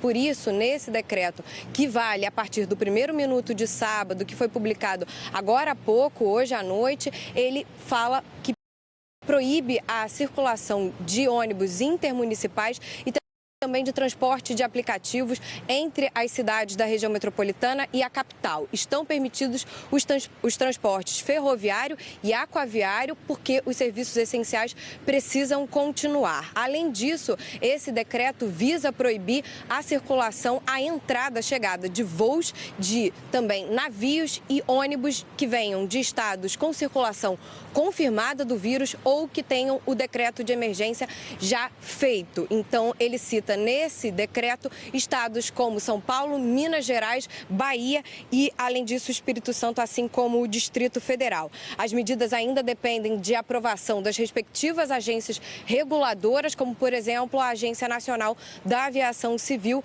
a ANAC. E também hoje o governo do estado do Rio anunciou a criação de 3 hospitais de campanha com 300 leitos para desafogar o sistema de saúde, e o governador do Rio, Wilson Witzel, visitou uma unidade de saúde no centro do Rio de Janeiro que vai funcionar como hospital de referência para o tratamento de casos do novo coronavírus. O Ministério da Saúde registrou, nessa quinta-feira, 621 casos da Covid-19 no Brasil. As secretarias de saúde dos estados confirmaram mais 19, então o total é de 640. O número de mortes confirmadas pelo governo subiu para 6, só que esse levantamento não inclui uma morte adicional registrada em São Paulo. Então temos no total 7 mortes e o governo federal não divulgou nessa quinta o número de casos suspeitos. E São Paulo registra o maior número de mortes e de casos confirmados no Brasil do novo coronavírus. São 5 mortes. A quinta vítima é um homem de 77 anos, com doença pré-existente e que morava na cidade de São Paulo. Segundo a Secretaria Estadual da Saúde, são 286 casos confirmados da Covid-19, 259 na capital, na cidade de São Paulo. E o estado já tem 7.669 casos suspeitos. Essas 5 mortes em São Paulo aconteceram no Hospital Santa Maggiore, da rede Prevent Senior. A Secretaria Municipal da Saúde de São Paulo informou que a vigilância epidemiológica constatou a existência de casos suspeitos de coronavírus não notificados, inclusive entre os pacientes que morreram. A Secretaria afirmou que essa falta de notificação impede a vigilância de adotar as medidas necessárias e que, após a conclusão de um relatório de inspeção, vai instaurar um processo que resultará em sanções ao hospital. Depois da nota da Secretaria, nós voltamos a procurar a Prevent Senior e a rede reafirmou que repassa informações diariamente às autoridades. E o governo do estado de São Paulo voltou a anunciar nessa quinta uma série de medidas para minimizar a crise. Entre elas, um acordo com a Associação de Supermercados para garantir álcool em gel nas prateleiras a preço de custo. Estamos suspendendo. Além de novas orientações, o governo voltou a anunciar medidas para conter os reflexos da crise, como a suspensão da cobrança de água para 506 mil famílias que pagam a chamada tarifa social. A medida valerá para todo o estado durante 90 dias. A cobrança de dívidas de empresas e de contribuintes com o governo será suspensa por 90 dias. Isto melhora e, por sensibilidade, permite que essas pessoas possam destinar os seus recursos e a renda que possuem para este momento difícil de transposição da crise do coronavírus. Também foi anunciado um acordo com a Associação Paulista de Supermercados para que o álcool em gel seja vendido a preço de custo nos supermercados. A ideia é combater preços abusivos.